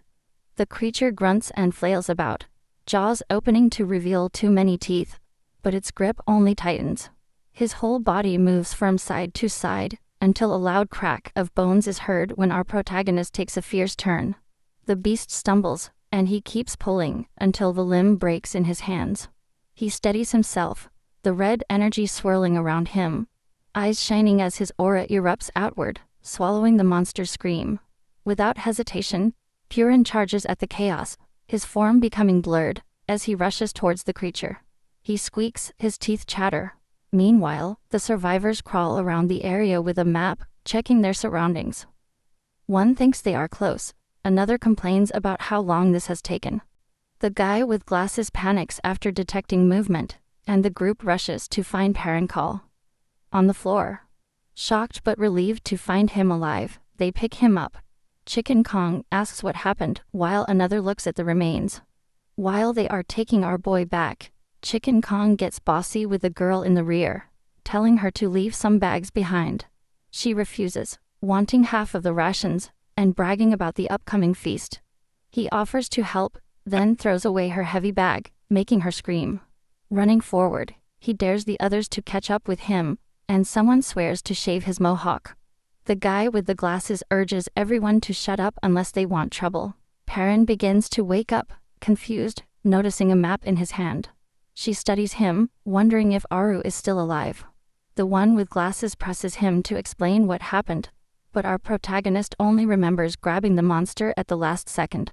Everything after that is a blur. He has no idea how he survived.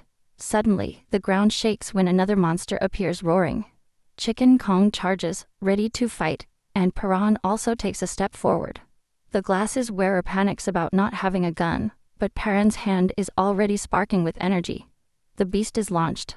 He dodges and hits it so hard that the ground shakes. The survivors are shocked when he grabs the monster's limb, lightning crackling through him, and shatters the glowing core into pieces. When the dust settles, Chicken Kong grabs him, bombarding him with questions.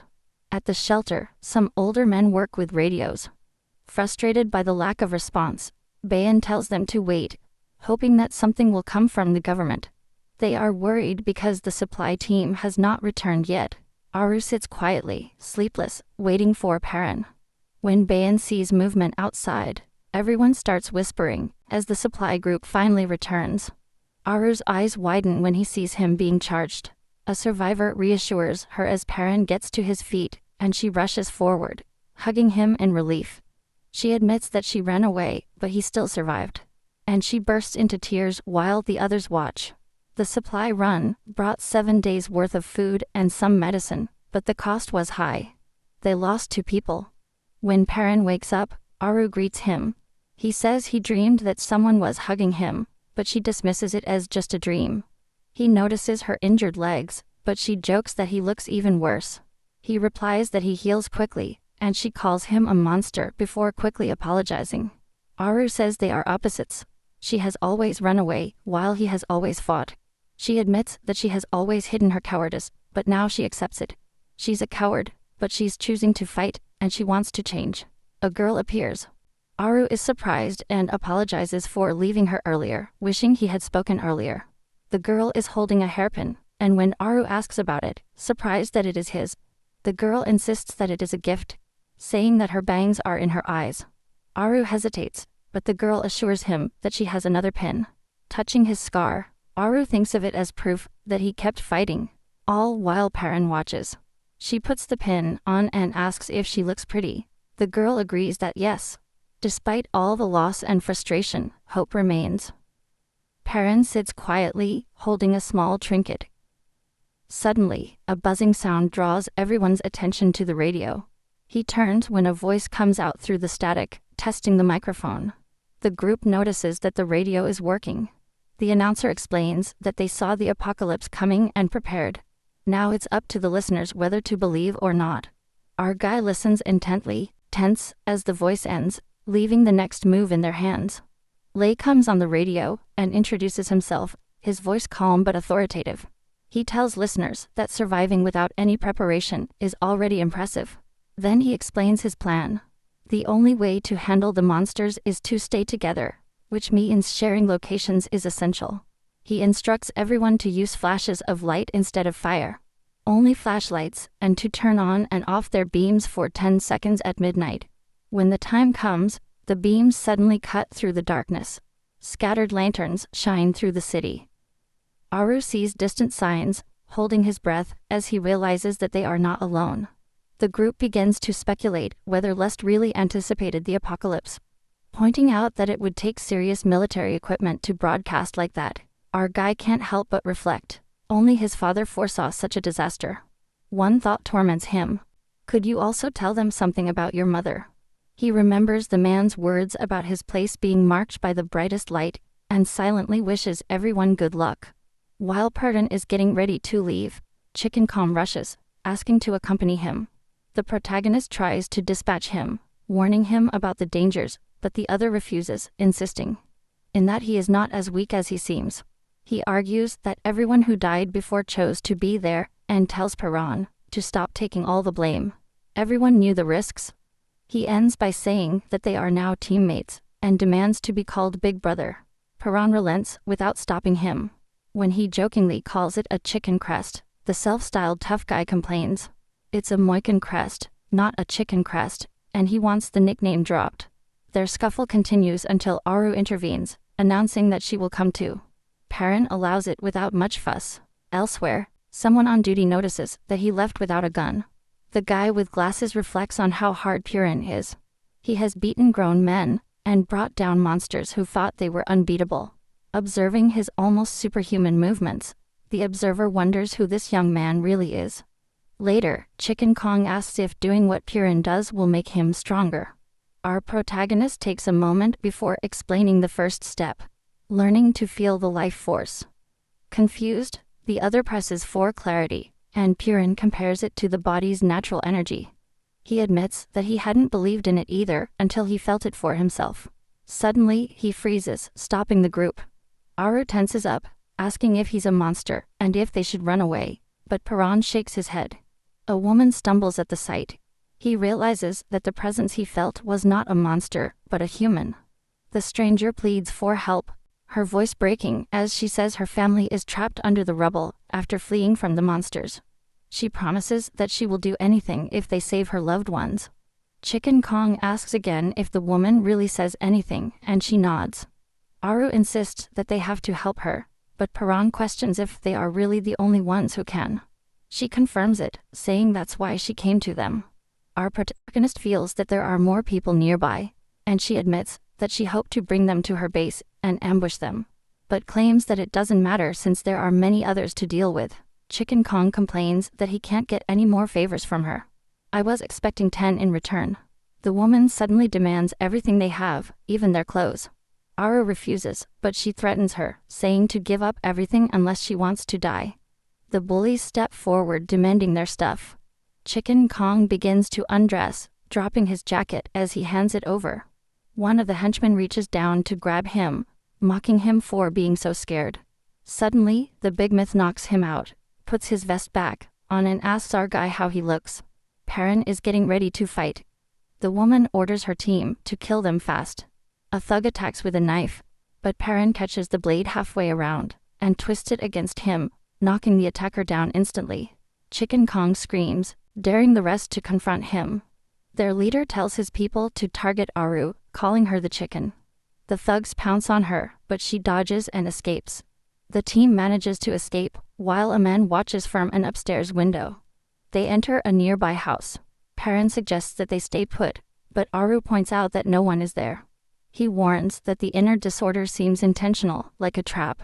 Suddenly, the ground gives way under them, and Aru and Chicken fall into a pile of garbage. A figure appears, commenting that he was wondering who the uninvited guests were. He recognizes them as the group from before and calls them idiots. Perrin looks straight ahead as a knife flashes dangerously close to Aru's neck. His capro keeps him firmly in place, making it clear that he will follow through with his threat if anyone tries anything. Our guy responds by demanding answers. The man holding Aru tightly asks why they are there. Stop letting go that they came for the radio transmission. His expression changes.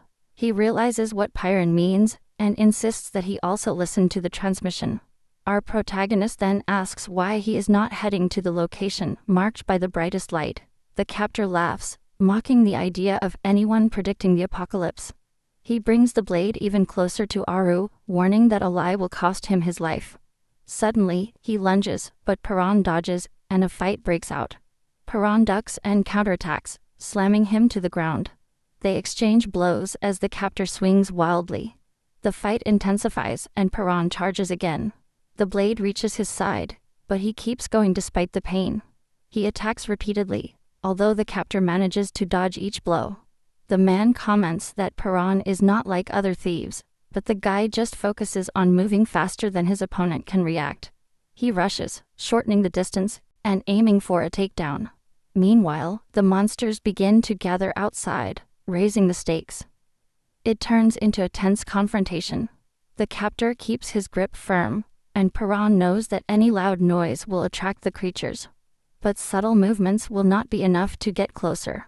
Both are preparing while debating whether to gather the energy as before.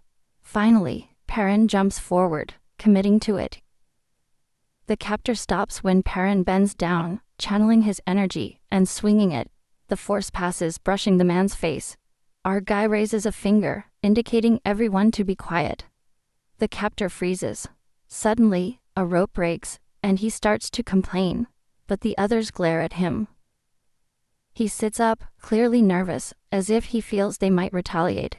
Aru and Chiquincom exchange a glance and smile. When he asks what's so funny, they tie him tighter and make him spin. He protests loudly, but Aru laughs and asks for another twist. The man demands to know what they want. Perrin explains that they are just heading to the transmission and are picking up supplies. He doesn't believe it, but our protagonist assures him that he will be let go later. They don't take chances after what happened before. When the captor asks how Perrin moved so fast, he dodges the question. Suddenly, a noise above catches everyone's attention. They look up and see a mangled corpse near the remains of a monster. Chicken Kong and Aru freeze, but the man calmly says that he will not attack. She's his sister. She repeats herself, explaining that she is barely clinging on, still alive. Aru asks how that is possible, and he describes his injuries, admitting that those injuries should have been fatal. She believes that the monster attached to her is keeping her alive by sucking out her life. Aru wonders if that really counts as being alive, thinking about her own brother as she watches the woman in pain. Chicken Kong asks why he doesn't just remove the creature. He replies that he has tried everything, but the roots are too deep.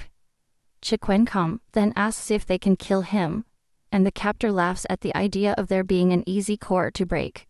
He says he's tried everything, but these monsters don't have a weak spot like that. The conversation falls silent. The man tells everyone to leave, but Aru warns that if he tries anything, they will just make him spin again. Perrin releases him and leaves, telling the others to follow him. His former prisoner watches from inside, muttering about the passing strangers, claiming that they know how to kill the monster attached to his sister, but he does not believe them. He asks his sister if she heard anything, then notices a teddy bear nearby. He picks it up, while a rope creaks and stretches.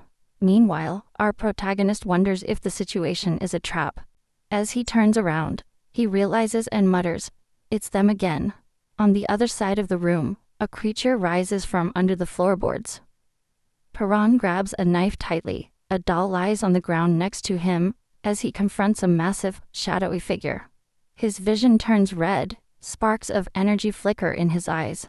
Suddenly, a horde of creepy creatures emerges ahead, multiplying the danger before him. He's frustrated.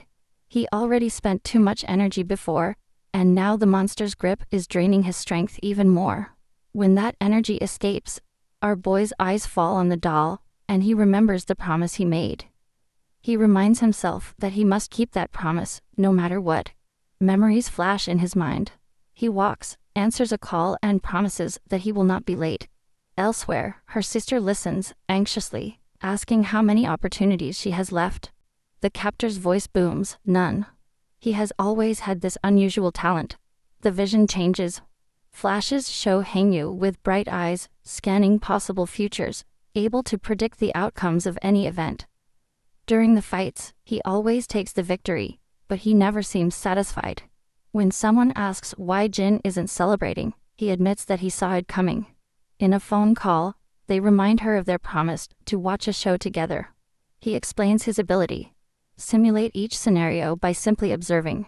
When a motorcyclist loses control and heads towards him, Jin pulls out of the way, connects a blow, and the accident unfolds behind him. He admits that while his power allows him to predict things, overuse leaves him exhausted and always ends in a headache.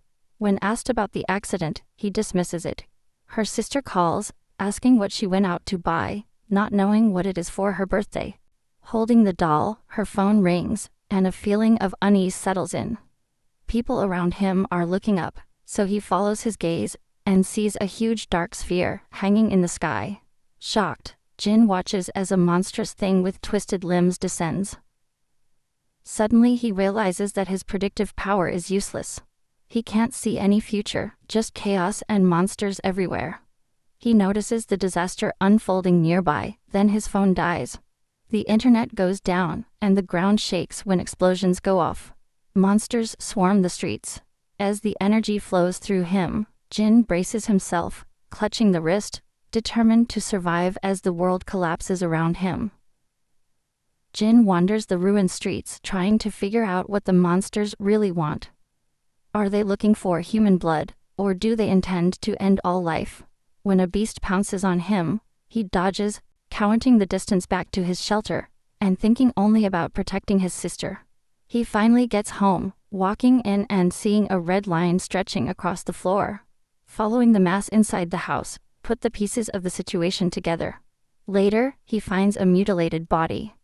Grabbing his knife, he quickly dispatches the threat. The next day, the mysterious planet in the sky is gone, but monsters are still everywhere. Jin carefully seals every crack and opening in the house to keep them out. Inside, she finds her sister's body shaking, with a parasite clinging to her. He has already tried and failed to take it from her, but she refuses to give up. A failed attempt is not the end. There are more opportunities. He swears to save her, promising to rip the thing out of her no matter what. Study the healing process of the monster. Everyone seems to regenerate differently, and wonders if there is a limit, perhaps linked to the amount they eat. He has seen them do more than just eat. Maybe that's what really drives them. If you can force the parasite to keep healing, it may eventually run out and die. He keeps trying to sabotage his regeneration, but the creature remains stubbornly attached.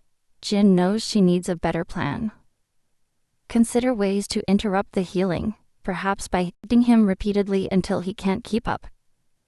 Later, he uses a telescope to observe the monsters outside, noticing that they are always attracted to fire, even through barriers. But it is too risky to try. Experiment with hydrochloric acid. It decreases healing, but does not kill the parasite. He dissects some of the captured ones, looking for some weak point. Acid, liquid nitrogen, nails, none of it works. Frustrated, he tells his sister that he has run out of ideas, and that he cannot kill the parasite. He begs her to give him a sign if she is still there.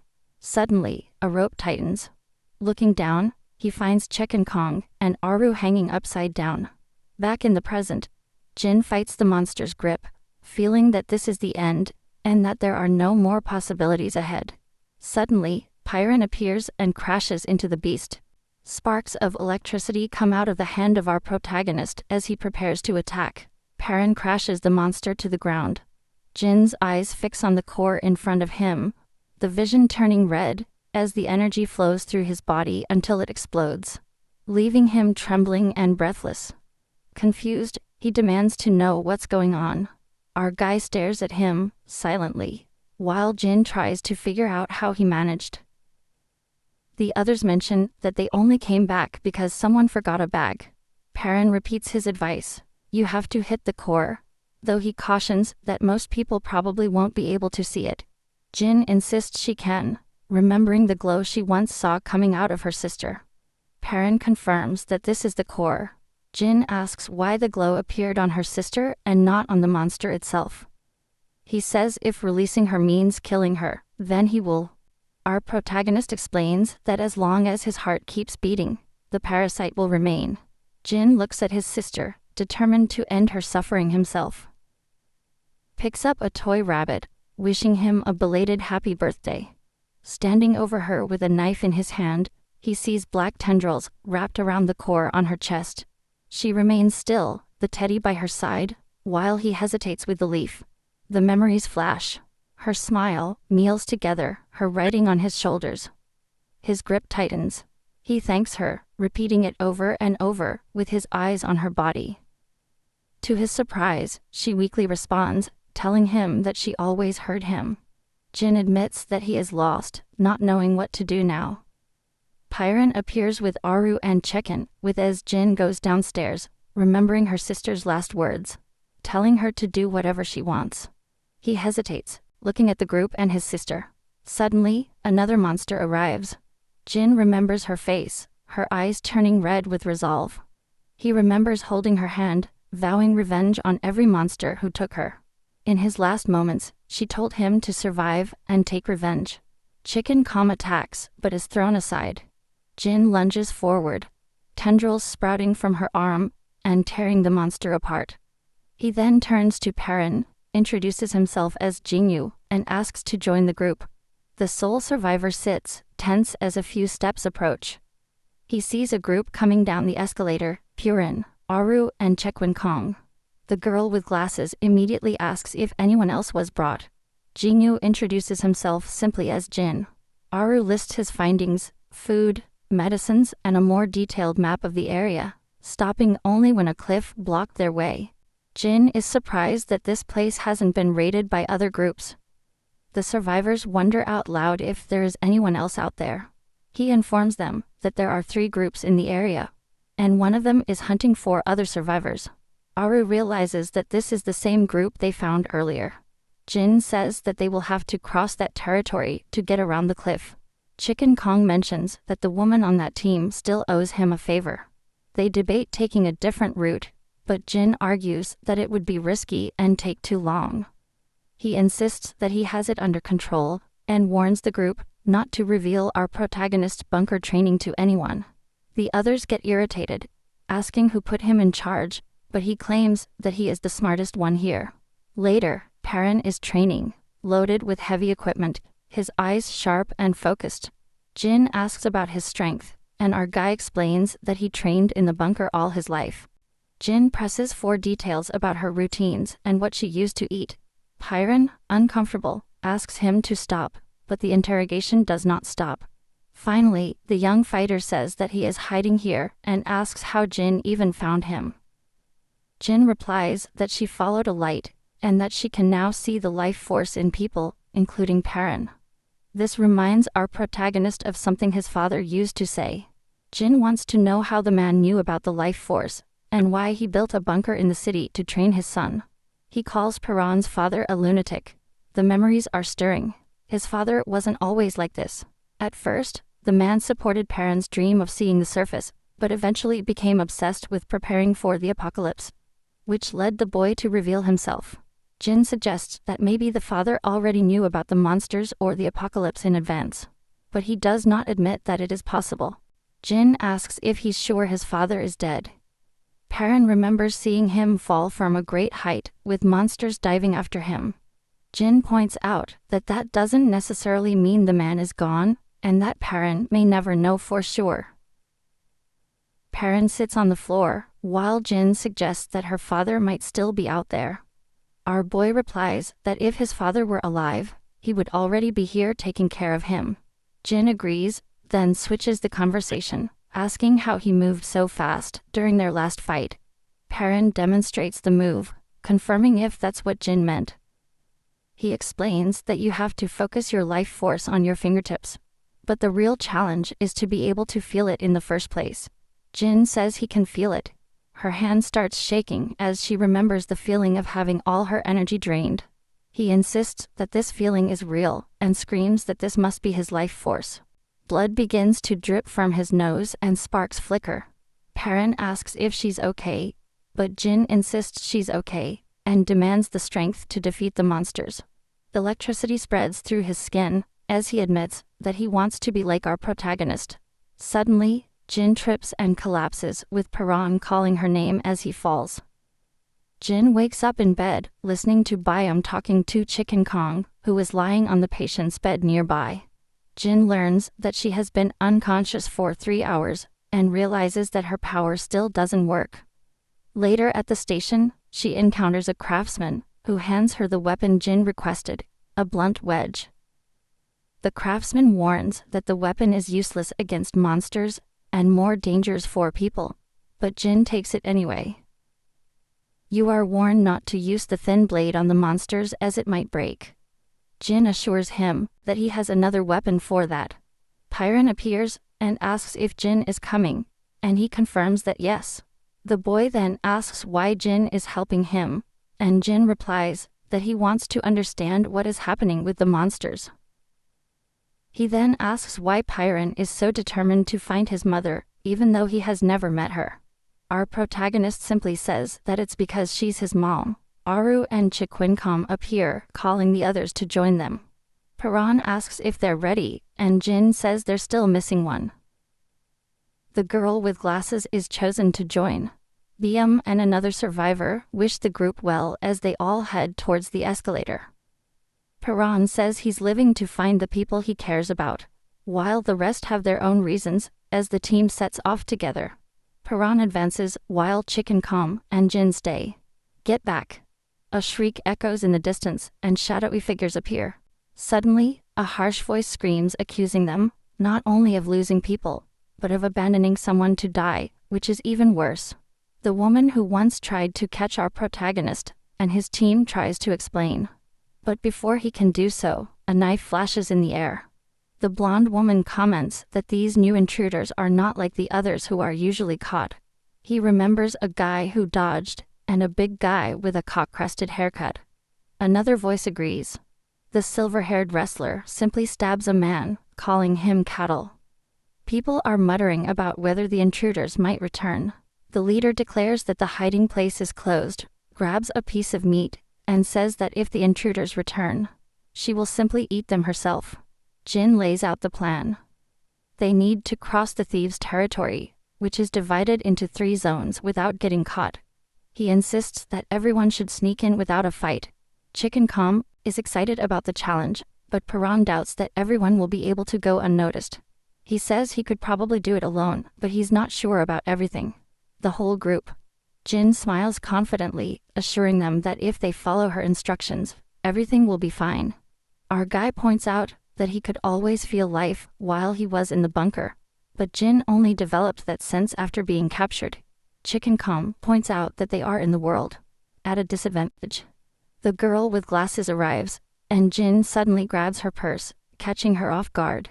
He warns everyone that they are now on the edge of the territory of thieves. Showing the map, explain the hand signals. A pointing finger means to go. Avoid enemies at all costs. A closed fist means to attack. A withdrawal signal means running if things get dangerous, and touching your chin is your signal that you are lying. Perrin questions the strange signal, asking when they would use it, but Jin says it's just in case in pro. It probably doesn't matter, urging everyone to keep moving. Chicken Kong has his back. They carefully crawl through the ruins with J and N guiding them to take cover whenever he sees thieves nearby. The thieves, meanwhile, are distracted, whispering about finding a hidden box. Jin tries to make a signal to the group, but Chicken Calm misinterprets it and lunges at the robbers, knocking one out with a punch, and fighting with another. A thief shouts threats and prepares to fight, but our protagonist grabs him and holds him back. The girl with the glasses explains that Jin's signal meant sneaking by and scolds them for blowing their cover even though they won. Chicken Calm admits that it misinterpreted the signal. Jin says it's okay since there are no more burglars around, but now they have to decide what to do with the ones they caught. Aru asks if Jin is really going to kill them, and he prepares to do so. Perrin intervenes, blocking him, and arguing that there is no reason to kill. Jin challenges him, saying that the thieves wouldn't hesitate to kill them, so it's safer this way. But the boy stands his ground. He says he doesn't want to kill anyone, and every time someone is about to die, he feels terrible. Jin questions if Perrin is really willing to risk everything for his feelings, warning that if they get caught, he will never find his mother. Perrin stays silent, then insists that they leave before the thieves wake up. Aru agrees, saying that there is no need to kill. Hing tells everyone to move on. They get further into the territory, and more people start to show up. Suddenly, someone demands to know who they are, pointing out that they have never seen them before. A guard spots the group, and immediately interrogates them for being strangers. Jingu warns everyone that they are too far into enemy territory, and should get out. The guard shouts demanding to know what they are doing crouched there. Chicken Kong lets loose that they're hunkered down because it's a top-secret mission. When the guard asks who he thinks he is, the loudmouth tells him to recognize the Mohawk. The guard pretends to remember, and Chicken Kong takes him away while the others watch. Jin tells the group that if they get separated, they will meet at the base. Perrin asks Aru how far inside they are, and she says that they have just arrived in the middle of Zone 1. They enter a building where our guy notices that the windows are barred. Inside, a prisoner behind bars begs to be let out, insisting that he is not with the bad guys. Soon, more captives appear, terrified, and convinced that they are about to be eaten. Jin asks if they mean being eaten by monsters, but the prisoner warns them about a sinister woman called the Predator. Perrin mutters the name, considering rescuing everyone, but notices that there are guards everywhere. Jin says they can't waste their time helping, but Aru reminds her of her promise. He admits he lied to keep everyone calm. The bespectacled survivor says that saving people is too risky, and Jin looks to Perrin to make a decision. The protagonist agrees. It's too dangerous. Jin points out that Perrin refused to kill the robbers before. He replies that it is not the same. He just has something against killing. He crushes a mosquito. Perrin puts it in his mouth and eats it. Aru yells at him, but he ignores it like an old habit. She calls him disgusting, but he insists it's not about hunger. He quickly covers her mouth to make her shut up. Jin makes a hand signal, pointing forward, and the bespectacled survivor and Aru prepare to retreat. Outside, the Predator and her squad stop. She sniffs the air, commenting that something nearby smells delicious. The group is hiding from under them. Another soldier reports that the cattle farm in Area B3 was destroyed by monsters and all the animals escaped.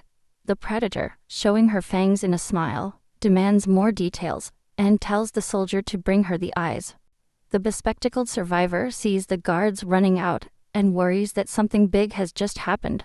Meanwhile, the prisoners are dragged away, blindfolded. The predator takes it down, sells it to a captive, mocks him, and demands to know the weak points of the monster. The prisoner points to the bright spots, one at the base of the tail, one on the leg. She bends over for more details, and when he guesses the wrong depth, she threatens to eat his other arm. Jin notices that many guards left after the chaos, so now is her chance to move. While sneaking out, Aru runs into an escaped prisoner who explains that a monster smashed the cells, and everyone ran. Jin believes that's why the guards have left, and doubts the fugitives will survive, as they don't know how to kill monsters. The man scoffs at the idea of killing monsters, but suddenly he is stabbed. He collapses, his head cut off, and thrown across the floor. The predator catches her head, turns to the group, and asks who they are. The predator approaches, grabbing the monster's core, and demands to know what is happening to the fleeing cattle. She presses further, accusing the group of ignoring her orders. She had been clear: capture or kill. The girl with glasses and other survivors freeze, unable to respond. Jian looks at a nearby corpse, mocking his hesitation with a smug smile.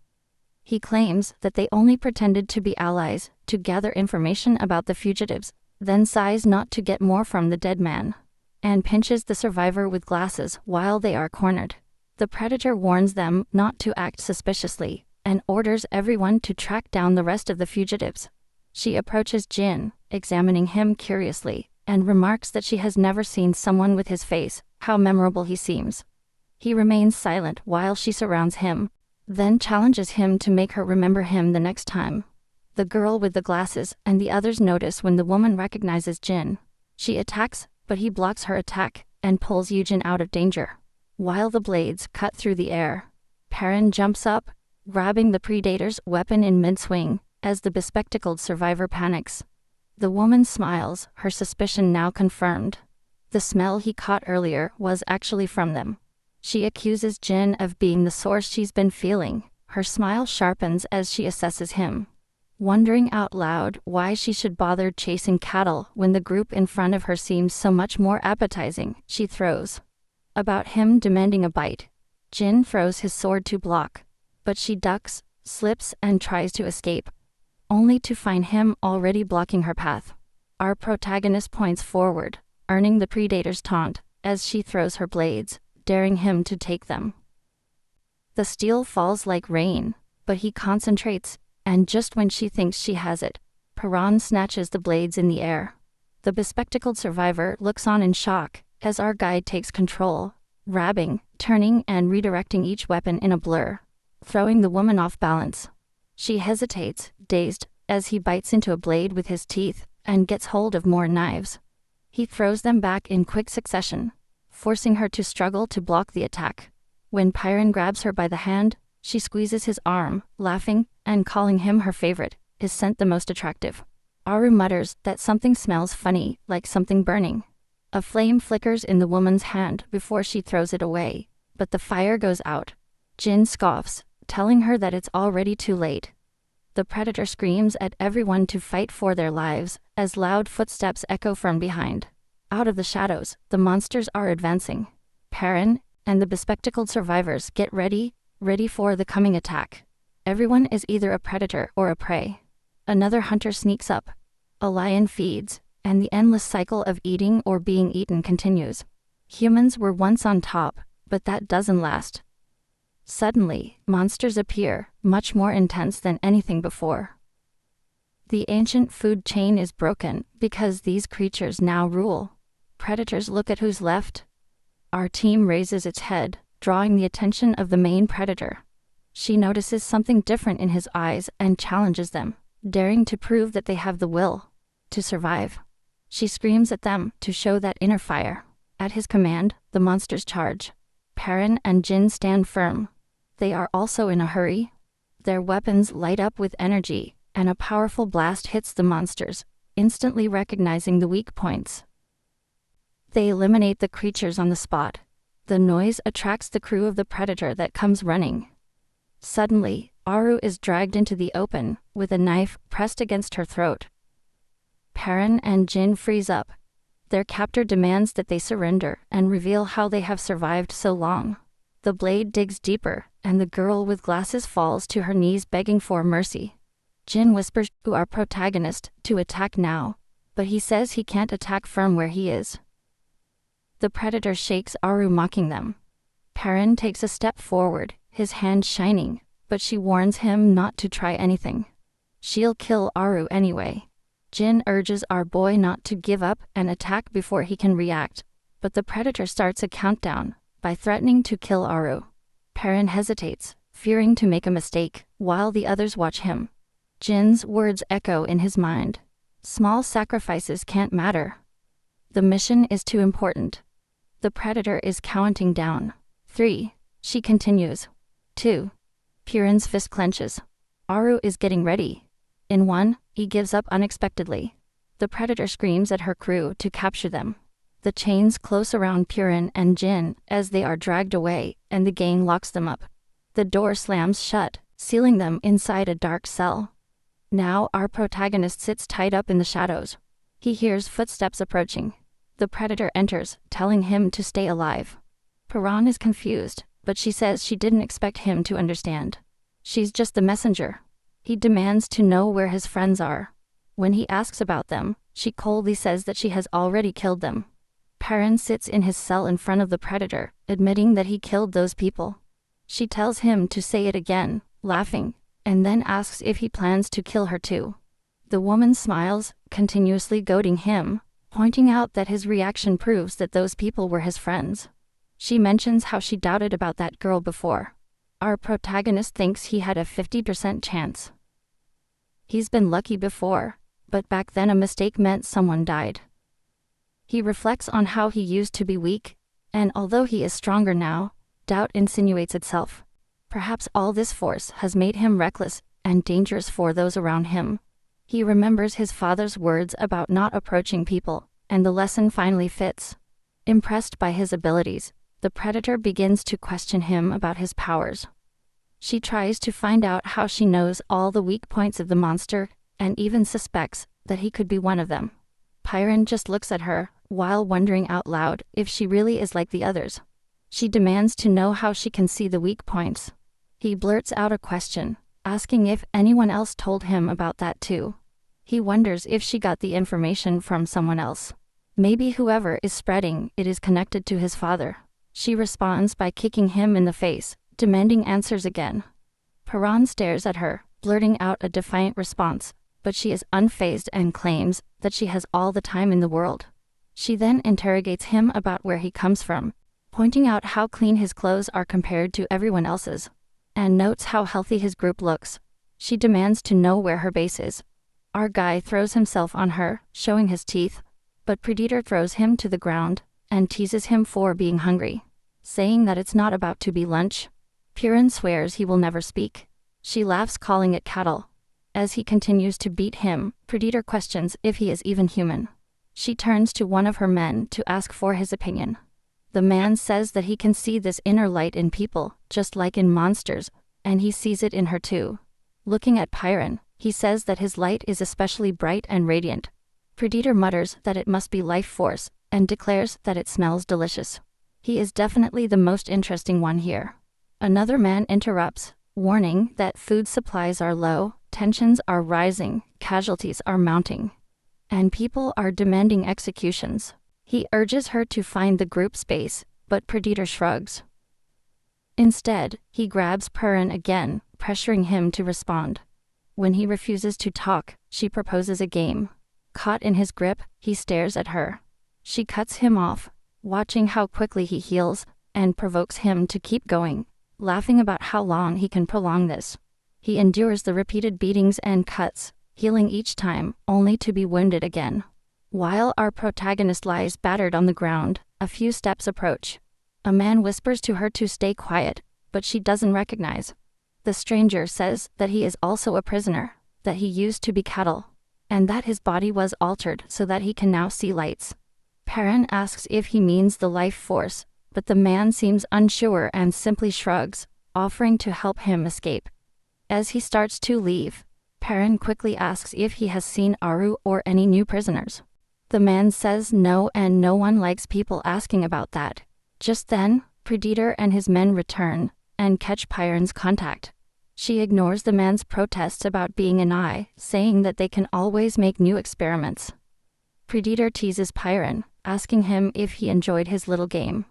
But he says that this torture is nothing compared to his time in the bunker.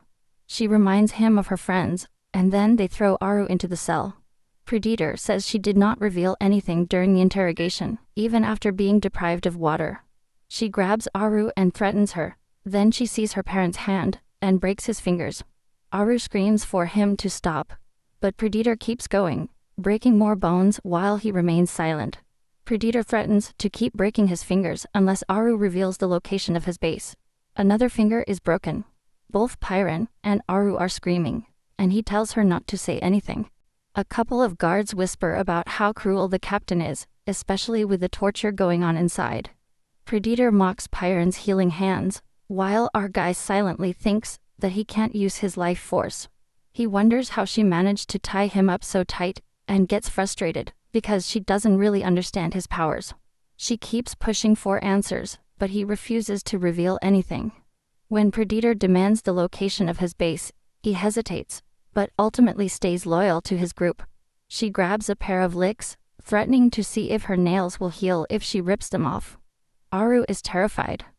When Predator finally calls it a day, our protagonist is left alone, tormented by his father's voice, warning him that worrying about others only leads to pain and weakness.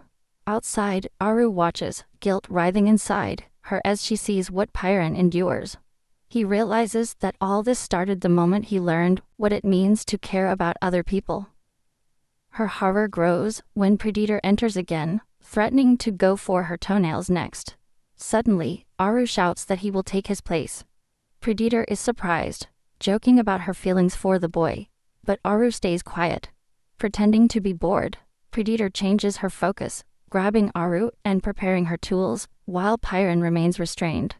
Aru apologizes, and just as Predator is about to start, he shouts that he will cooperate. Predator is happy until Jin arrives. She asks where he's been, and Jin replies that he's ready to reveal the location of the base. Water drips, and Predator smiles, but Aru doesn't think he would really betray them. Jin ignores her and tells Perrin to listen. He claims that he no longer needs our protagonist, saying that he thought Perrin was the key to understanding monsters, but now considers him a disappointment, that he wasted his potential. Jin declares that he is betraying the group and walks away. Outside, Predator asks why Jin switched sides, and he states that it just makes sense. Another survivor mocks Perrin's group for being weak. The girl with glasses admits that she never knew where the map was. She just followed everyone else. Jin suggests attacking quickly, as the base is heavily guarded, recommending a quick assault. Predator likes his attitude. They move the prisoners outside, and one of Predator's men asks why to bring Aru and Perrin. She smiles, saying it will be fun. She wants to see their faces when the base drops. As they march, Aru tries to catch up with him, apologizing, but he remains silent. When she pleads, Perrin finally gives her a strange look. Jin checks to see if things are on the right track. Predator confirms that everyone is present except the cattle guards. As they head down a path on a cliff, Jin smiles, saying that everything is perfect. Some survivors are confused about stopping there, but he explains that they are surrounded by the city with no cover, and there is only one way out. If monsters appear, escape will be almost impossible. A subordinate gets nervous and pulls out his gun, but Predator demands answers. Jin indicates retreat or escape if necessary. Escaping is more important than fighting. He gives the final signal. Perrin remembers that touching the chin means that Jin is lying, realizing that he only pretended to betray them to keep the charade alive. While Aru reacts and our guy clenches his fists, he reveals a key hidden under his tongue. She catches him instantly. Jin continues to act normal under Predator's watchful eye, subtly raising 2 fingers, the signal to attack if necessary. While Predator is distracted, Aru opens Pyron's shackles. He is finally released, the energy flows through him. A soldier warns him to predict that the boy is on the loose. With a fierce twist, Pyron breaks the shackles completely, and prepares to fight. Predetermining men hesitate, but one steps forward, overconfident, even when she warns not to underestimate him. Pyron is approaching, Aru close behind. He stomps hard, cracking the ground, then lands a punch that crushes a soldier's face, and sends him flying with a burst of force. Parry knocks out his opponent with a single punch, sending the man sliding across the ground. The crowd erupts and screams. Meanwhile, Jin instructs someone on a ledge to press a detonator. An explosion shakes the cannon. Flames erupt, turning the entire battlefield into a fire trap. In the midst of chaos, people struggle to find their way. Suddenly, the monsters start roaring out of the flames. The Predator orders a retreat, but panic sets in. Every exit is blocked by walls of fire. She screams for someone to bring her the eye and orders her group to kill anyone who gets in her way. Aru tenses up as the Slayer looks at her and smiles, but then something changes. A light awakens inside her. Her eyes start to sparkle as the power flows through her. She dodges the Predator's attacks with incredible speed, surprising both herself and her enemy. Using his fear as fuel, Haru launches a counterattack, moving so fast that the woman can barely keep up with him. Their eyes meet, and Aru shouts Pyron's name. The traitor turns as our guy approaches, but someone with a sword suddenly intercepts him. Pyron blocks the blow by changing the focus. As he approaches, the enemy leader tries to react, but Aru grabs him and urges him to leave. The monsters are quickly approaching. She insists that they need to go out, and he agrees. The traitor stands her ground as the flames get closer, but our protagonist kicks her away. He and Aru exchange a glance, but behind them, her enemy stands up again, as her people shout for her. The monsters start attacking the survivors. The traveler tells everyone to run, and asks for the eye while her team scrambles. In the midst of the chaos, Jin yells out Pyron's name. He responds, and then punches Jin. Pyron accuses him of revealing his secret about the vital forces. Jin admits this, explaining that this is why she told the others to tie her fingers. When Pyron asks why, recalling the torture, Jin insists that it was the best move for him. He realizes that Jin meant it, and the other guy confirms that he never liked Pyron, blaming him for being indecisive and saying he doesn't deserve his powers. Pyron asks why Jin didn't dodge if she hates him so much. I could have avoided that blow. Jin doesn't say anything. Finally, Jin admits that she needs Pyron. The young fighter is silent for a moment, and then says that Jin annoys him. Jin replies that the feeling is mutual. Pyron offers her his hand, telling her to get up unless she wants to die here. Jin finally takes her, making it clear that she has her own agenda, even with monsters and chaos all over the world. Everywhere. Survivors grab their weapons as orders are shouted to hold the line. Predetermination requires knowing where the eye is. His team replies that they have it, and a soldier says that someone volunteered. She praises the volunteer, promising rewards as a young man steps forward. Chicken Kong watches as the boy rolls down his sleeve, and says he can finally see again. Back then, Chicken Kong was taken to a place where a monster was kept, all tied up, while a man watched him with him. The man explained that the experiment almost never worked. Most people died if they couldn't control the monsters. He asked if Chicken Kong was really sure about this, noting that usually only cattle were subject to it. But the Mohawk fighter was determined. He wanted to keep up with Pyron and Jin, and didn't want to be left behind. Later, there he realizes that he can now see the weak points of the monster. The predator yells at him to point it out. He turns defiantly, and asks if they really think he's going to help. He refuses, making fun of her. One of the enemies recognizes him as the same guy who attacked them earlier. Nearby, another teammate panics, begging forgiveness from the predator after mistaking Chicken Kong for an ally. She regrets that they have no eyes left. A monster approaches, and the leader approaches, surrounded by creatures. She declares that she will be his eye now, knowing that if she fails, she is dead. Elsewhere, Perrin confronts Aru. She reminds our guy that she always wanted to make the best decision, and asks if this plan is really what he wanted. Jin explains that since Perrin surrendered earlier, luring his enemies away from the base was his only chance to finish them off. Aru argues that the plan is reckless and could kill everyone. Jin insists that he has seen a future where everyone dates. He's imagining everyone running away together. Suddenly, a monster appears in front of him, and he prepares his sword. Aru is chased by another, and one survivor falls. The team witnesses chaos when a massive creature bursts in, its body exploding outward. Everyone is getting ready for the fight. Jinyu grabs his gun. Aru, determined, says they can handle this. Perrin's fist crackles with electricity as he declares that he is ready. He charges by attacking the monsters. One of them roars as Jin confronts another. Perrin dodges and fights back, while his friend uses predictive abilities to evade and target the monster's cores, knowing that he must destroy them. Then a monster reveals a rotating center. Jin is hit with a feeling of déjà vu just as the core lights up in red and shoots a lightning bolt straight at him. The lightning goes through his body.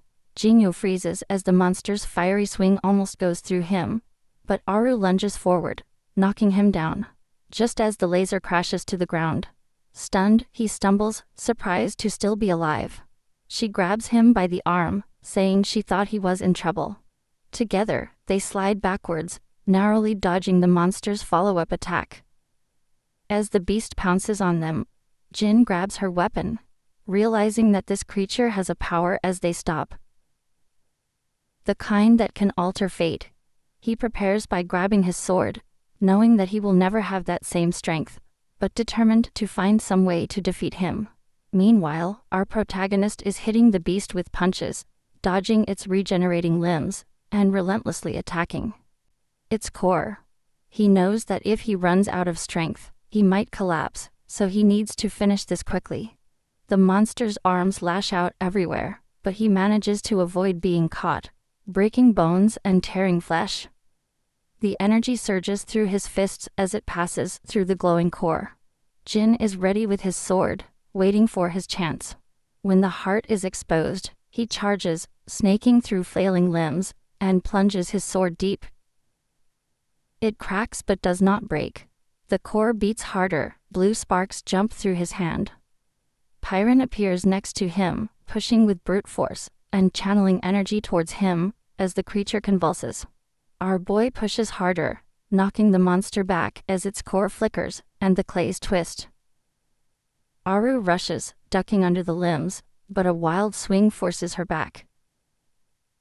She and Perrin cross paths, as the survivors scream for help, more monsters closing in.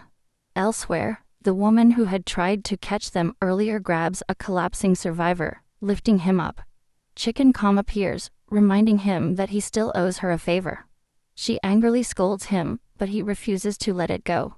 Realizing that she is cornered, she finally agrees, and asks for his help to escape as chaos erupts around her on the battlefield.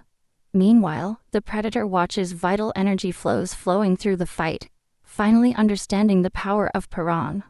The energy crackles in her eyes as she mumbles into a phone about how long she's been waiting for this moment. Now that she can see the flow, she's desperate to know how to use it. After the crash, Perrin checks everyone, but Aru tells him that people are more worried about him. He seems to be running out of energy. He insists that he is fine and can keep fighting, so he keeps going while Jin watches, thinking that Perrin could have faced all the monsters alone. Remembering her promise to eliminate them, Jin feels that she is holding the group back.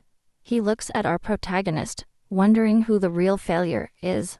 Aru panics, screaming about where they are supposed to go as the fire burns around them, but Jin remains calm. He has a plan. He has mapped out a route through the canyon. And when she asks how, he reveals that he made a deal with the cattle prisoners. Perrin remembers that someone mentioned a rescue mission, and realizes that Jin is at the heart of it. Our protagonist overhears Jin saying that this was the best option he could handle. With that, the group runs across the burning ground, jumping into the canyon. Chekinkong and the woman appear, and he greets him. Aru is immediately suspicious because the newcomer is with them now. Chekinkong asks everyone to pause, and the woman begs to join in. Jin warns him not to mess things up or he'll be out. The girl with glasses also joins, so the squad moves together. Perrin and Jin slide down the canyon, monsters chasing them. One falls in front of them, and Jin yells at everyone to keep running. Fighting here would only get them. He tells the others to move on while he confronts the beast. More creatures fall, and our guy charges, making his way through them, while the rest of the group keeps moving. He and Jin move forward, encouraging everyone to keep up. As they run, Perrin reflects on his life force power. It makes it stronger, but it wears out quickly, working best in short bursts. He charges before striking, knocking down another monster. He realizes that holding the charge for longer increases his strength, but depletes his energy faster. Before, it could barely last 2 minutes. He's getting better at adjusting the output now. He demands to know the way to the base, and Jin tells him, with the girl with glasses confirming that she knows too. Suddenly, the ground cracks and the barrel shakes. The ground collapses, sending everyone falling. Jin realizes that a single misstep could have killed them all. Aru injures his leg and struggles to stand up. Perrin checks on her, asking if she can walk. She says she will try. Meanwhile, a survivor tries to escape, but falls despite George's warning. And to be careful. Chekinkong and the woman panic, thinking that they are doomed and our protagonist, but Chekinkong promises to protect her, urging her to stay with him. Suddenly, a monster's claw digs into his side. Jin calls Chekinkong while another creature attacks. Chekinkong blocks with his gun, but is knocked down as more monsters approach. Aru cedes leg, so Perrin picks it up and runs, throwing them both through the canyon as the monsters close in. He protects her as they land, steadying himself as more beasts appear. He blows up another monster, and, surrounded by noise and chaos, keeps running with her in his arms. Meanwhile, Jin fights the monsters, brandishing swords. Chekinkong defeats a creature, but realizes that the woman did not make it, although she was a comrade, albeit briefly. He also calls Jin a comrade, urging him not to fight alone. Together, they prepare for the next wave, as the monsters keep attacking. The monsters enter the canyon, letting themselves fall as Perrin stands his ground, blocking their attacks before stomping forward. A beast charges, but our guy cuts through, throwing punch after punch, until he drops a core. He's starting to feel the tension. One monster cuts his side, another hits him in the face. Aru yells at him to escape and save himself, but he refuses to leave. The protagonist steps forward declaring that there is no way he will lose her now. Aru feels a surge of guilt, convinced that his pain is his fault, tormented by the memories of what he has endured. Piranha is hurt, but still fighting, thinking about how meeting her changed him, while she is convinced that everything that is happening is because of her. She screams, blaming herself for her suffering and torture. He stands in front of her and admits that maybe if they had never met, none of this would have happened. But he does not regret anything. He thinks about everyone he has met, Eugen, Chekinkong, Aru and Bayan, and realizes that thanks to them, he has learned to trust. He trusts people now. Suddenly, a monster grabs him, appears in flames, and Aru screams, asking why he goes so far to protect her. Gritting his teeth, Perrin screams that it's because he cares about her, leaving her in a state of shock. Her father's voice echoes in her mind, challenging him and repeating his words, saying that trust leads to pain and betrayal. Perrin listens, but refuses to back down. He insists that he believes in kindness, warmth, and everything good that he has seen. He no longer follows the old path. The monsters are starting to get closer. Power flows through him as Aru watches. A lightning bolt closes in across the battlefield, destroying monsters. Perrin pulls her closer, swearing he won't let her die. He hugs her tightly as the monsters swarm, unleashing a wave of energy that rips through the attackers.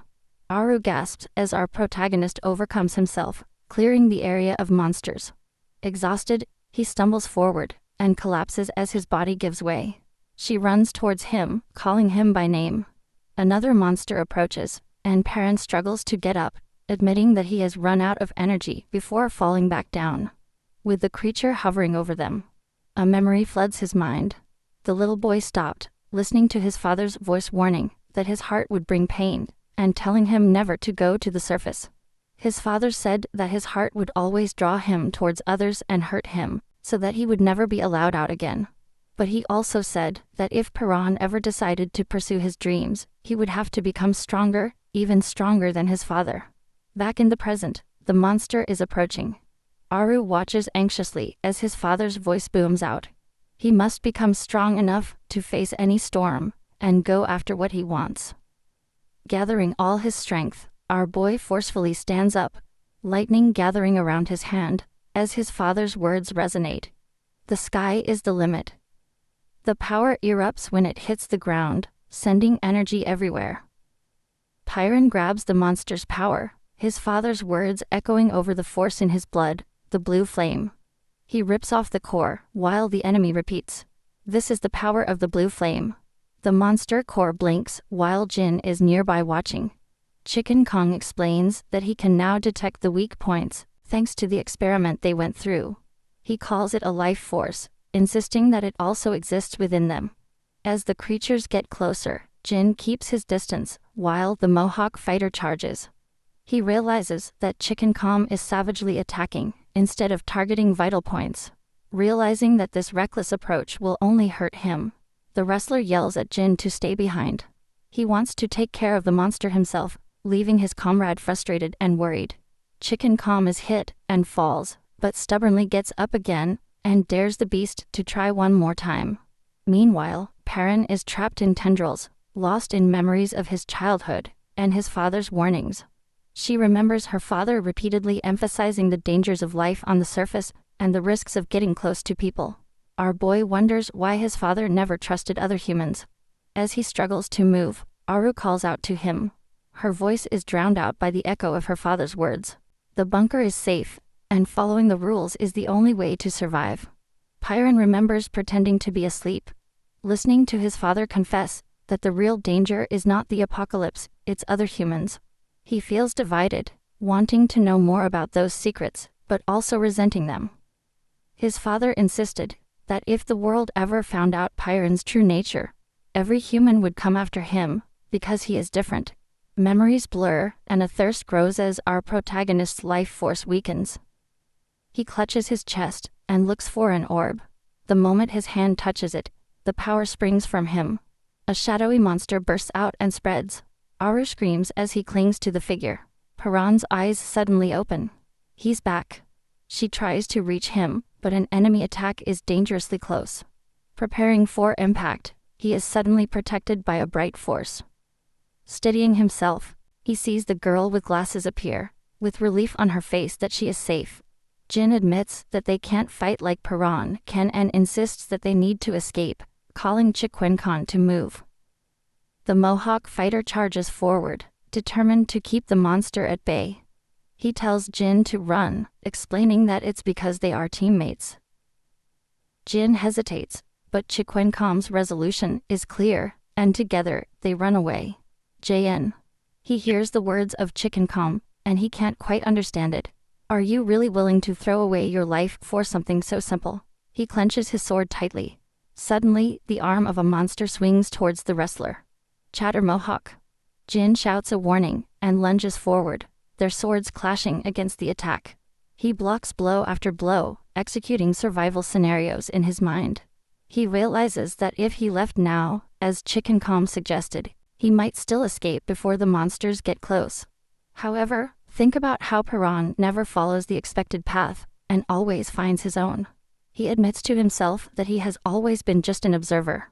The memories of losing his family at the hands of monsters fled him, and how he only gave up when all options were exhausted. Affirming his aggression, Gar hits hard and deals a solid blow to the enemy, telling himself that if he had the kind of power of our protagonist, this fight would be easy. He screams that he could have forged his own destiny. Chicken Kong calls him by his name as the monsters approach. Jin admits that she is powerless, nothing like Perrin. He resigns himself, thinking that maybe this is the only way he knows how to survive while the beasts surround him. But then he stops, wondering why he is living like this. His sister's face flashes in his mind, and her words echo in his memory. He remembers the promise he made to her to take revenge and exterminate every last monster. Surrounded, Jin clenches his sword.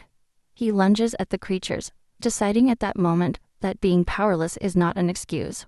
He must strengthen himself no matter what and finish them off. He realizes that he doesn't have to follow our guy's path.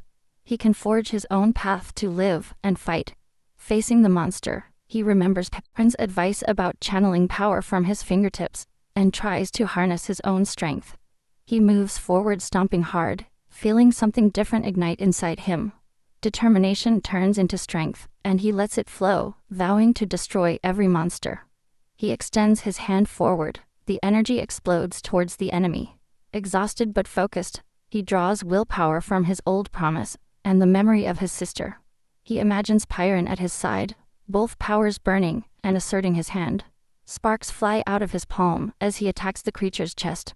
The monster explodes, split in half by the attack. Jin clenches her sword and prepares for more. Step forward, stomping, slashing monsters as they swarm everywhere. Each blow lands true until all the beasts are piled up on the ground. The girl with glasses stumbles forward, dragging Pyron. As they move, he sees movement. Chicken Kong and Jin are still alive. They get closer, and she asks what happened. Chicken Kong says that they barely managed to get out thanks to Jin, but he shuts up when she asks about the missing woman. Aru suggests that they get out of there, but the girl with glasses warns that someone is waiting later. Before I can say more, the footsteps interrupt. The predator comes right into your path. They demand to know why he is there. Predator moves forward, throwing accusations and calling traitors, warning what happens to those who betray her, and mentioning the woman who died. The girl with glasses responds with an insult, but predict the slow flame. She tries to stand her ground, claiming that her side has the upper hand, but a sudden flash interrupts her. Chicken Kong is attacked and stabbed in the arm. He yells at Predator to never mention the woman again, insisting that she was a comrade. Predator shrugs at the sentiment, declaring that being comrades means nothing. There is only predator and prey. He comes closer, claiming that survival is the only thing that matters. Chicken Kong refuses to back down and confronts her. Predator's gun starts sparking, and she says it's time for dinner. She lunges at him, electricity crackling around her, slicing through his chest, and claiming that she has mastered the life force. The electricity flashes while holding a phone. When someone asks how he learned it, Predator says that he learned it from a boy with a strange fighting style. She finds two bodies on the ground, confused about where everyone else went, then realizes that everyone has run away. He comments that he can simply follow the blue energy trail to find them. Suddenly, a voice crackles through her phone, telling her to stop after hearing her mention blue energy. Predator gets upset, looking at the bodies scattered around. Aru tries to warn her to stay away, but she scoffs, daring Aru to do something about it. Predator attacks, but Aru dodges and runs off. Electricity gushes from his hand as he chases, calling Aru a nuisance. He grabs her by the hair, mocking how much energy is being drained from her body, and promises that Aru will never walk again. Our guy attacks Predator, forcing her to let go, and is surprised to see him ready to fight. Putting Aru aside, she prepares to face him. To order, but Predator dodges, spark coming out of his hand, as he prepares another attack. He completely surrenders, raining down punches, and yelling to give her a good fight, saying he's finally found someone who can keep up with him. Then he offers a twisted deal. Even if he loses, he won't kill the others, only to cripple them so that they cannot run, promising to eat their flesh and use them for experiments.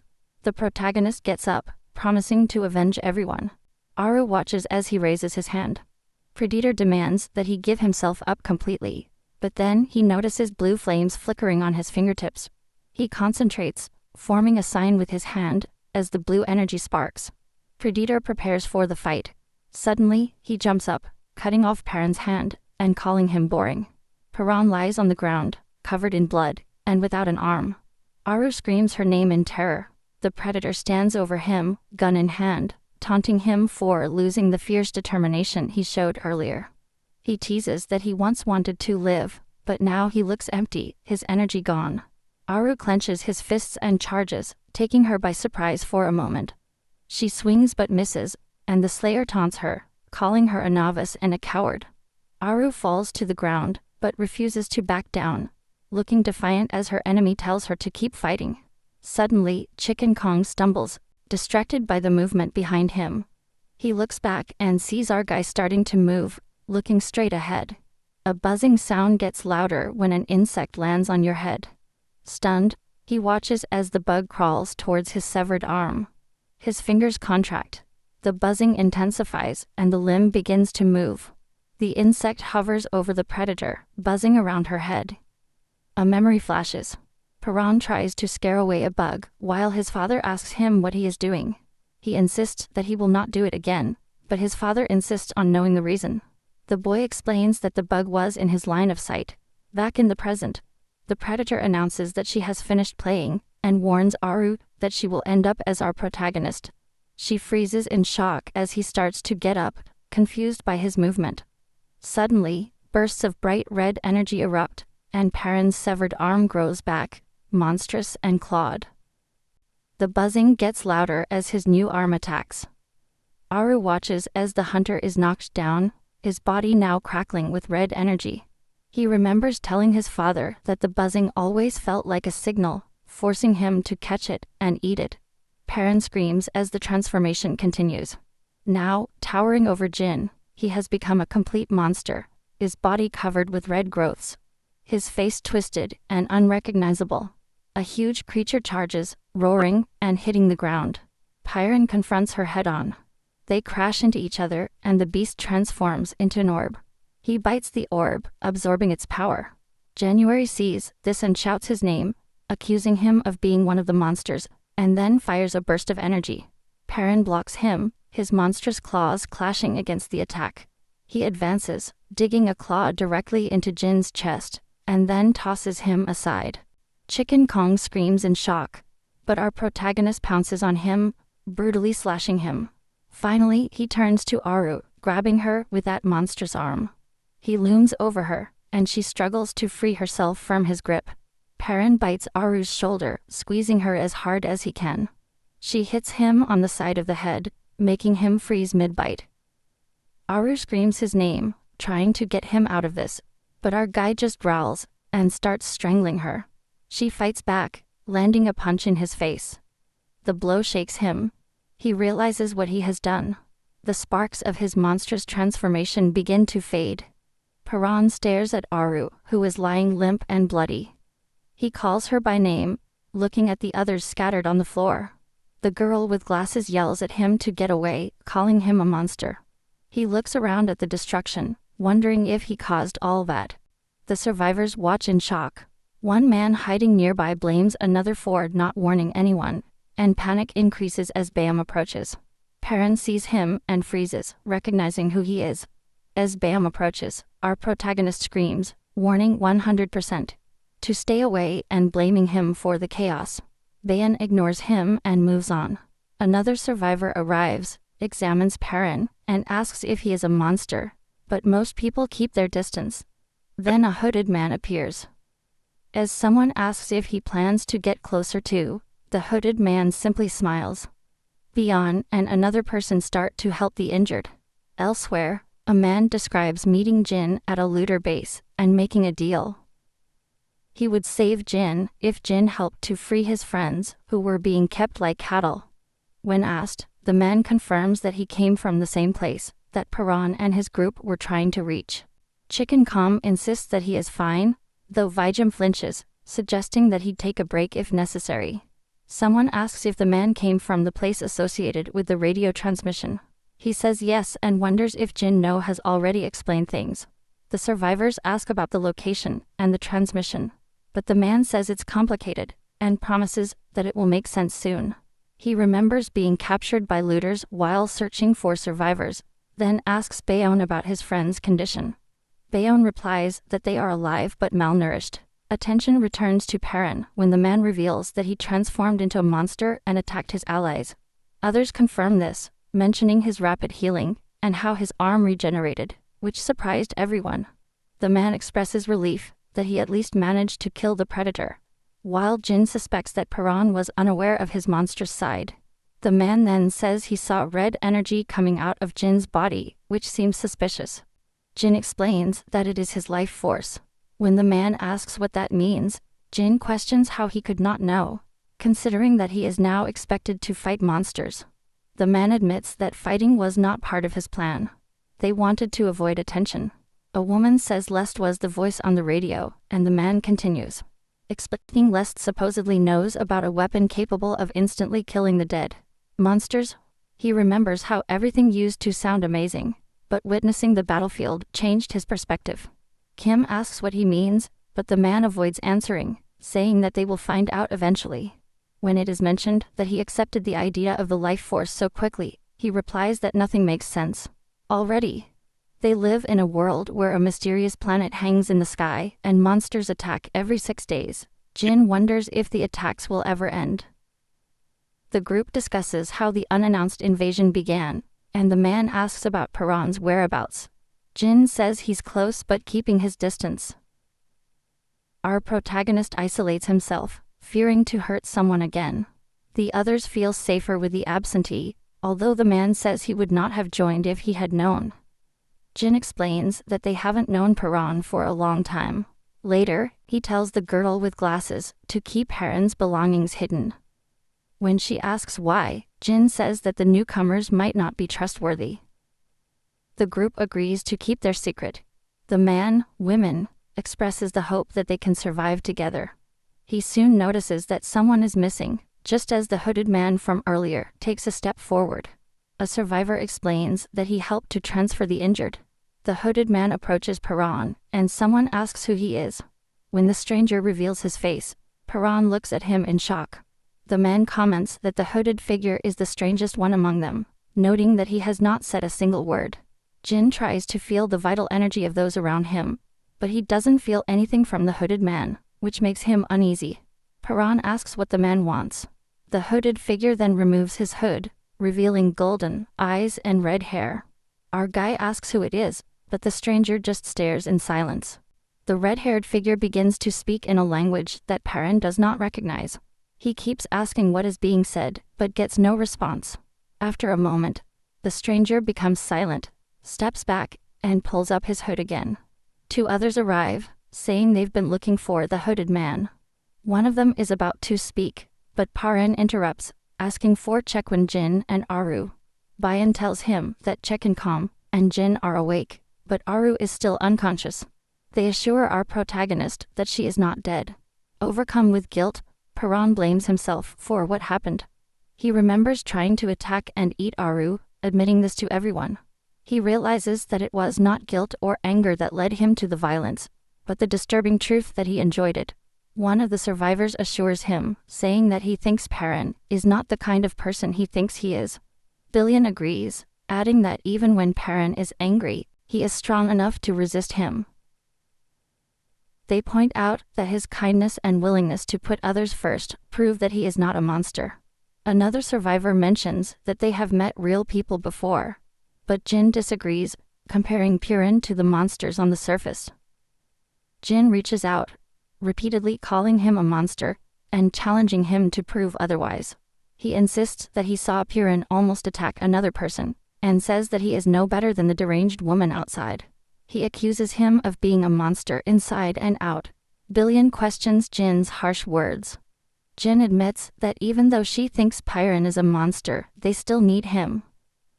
She explains that Perrin's strength and knowledge could help them understand the creatures, but that doesn't mean she trusts him. Instead, Jin says he's only confident in what Perrin might do next. Chicken Kong mocks Jin, then suggests that they check the source of the radio transmission. Jin asks what he means. Chicken Kong explains that it is the place run by a man who prepared for the apocalypse.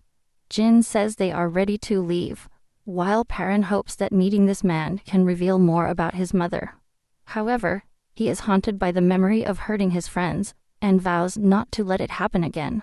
He is determined to control himself, and vows never to lose control like this again. Suddenly, a dark voice echoes in his mind, and Paran screams as monstrous red clays gush from him. The clays shake violently as Chicken calm, and the others try to hold him down. Jin charges his electricity, but Chicken calm stops him. Despite the clay's grip and the struggle of our guys, Chicken calm refuses to let go, holding him down until the energy finally fades. He tells Paran that things have changed. Bian and the rest remind him that he is not alone. Paran resists, muttering no as the clays move, but insists he won't hurt his friends again. He grabs the clays, frees himself and declares that he does not know what the thing inside him is, but he is no longer in control. He promises that he will never win. The monster's voice tries to drag him back into the darkness, but Paran struggles to free himself. A flash of light erupts, and he returns to his friends, his eyes glowing red. Biam and the others watch, noticing the last trace of that power within him. Then Aru approaches. She slaps him and tells him to calm down. Calling him by name, she helps him free himself from the clutches of the monster. Paran sees her, and the darkness inside him finally disappears. The supplies are well stocked. Chicken Kong and another helper confirm that they have almost a month of supplies. The girl with glasses remains tense, frequently checking on Aru. Billion says that she is still shocked at having witnessed the monstrous side of our protagonist, and worries about what will happen if Aru never wakes up, but the woman assures him that everyone is grateful that Aru is still with them.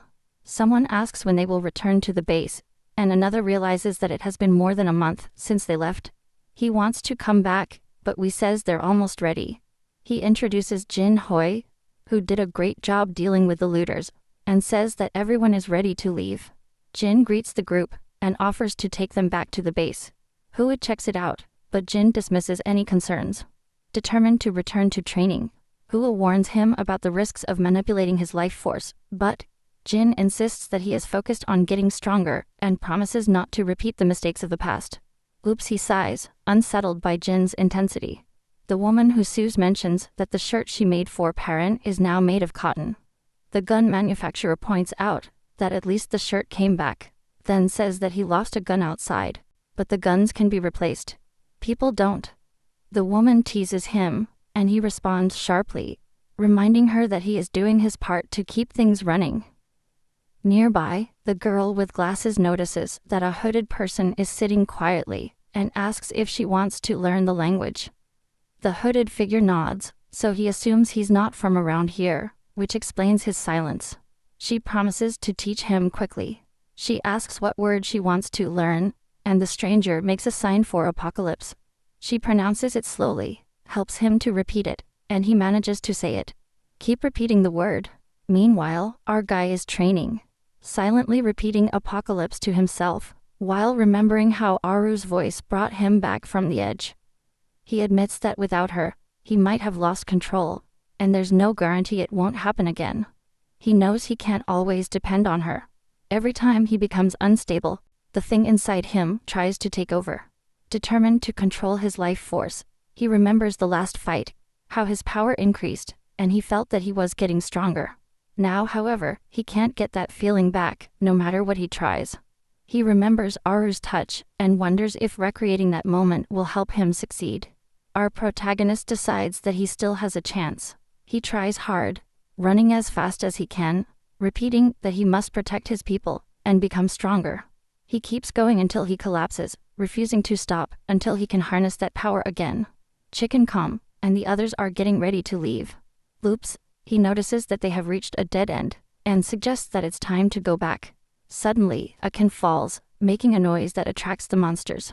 A young man freezes with fear as the creatures attack. Jin springs into action, his powers crackling as he crushes the monsters. Everyone calls out to him, demanding to know what's going on.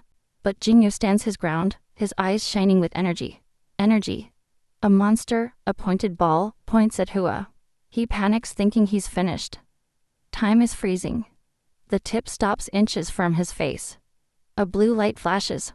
The energy goes through the air and Pyron appears, destroying the monster. Hit at the same time. As his eye watches in disbelief, with energy crackling around him. The others ask what happened, pointing out that their hands tore the monster apart. Jin asks if he has become stronger. Pyron, catching his breath, says he managed to replicate what he did before, but insists he still needs to improve.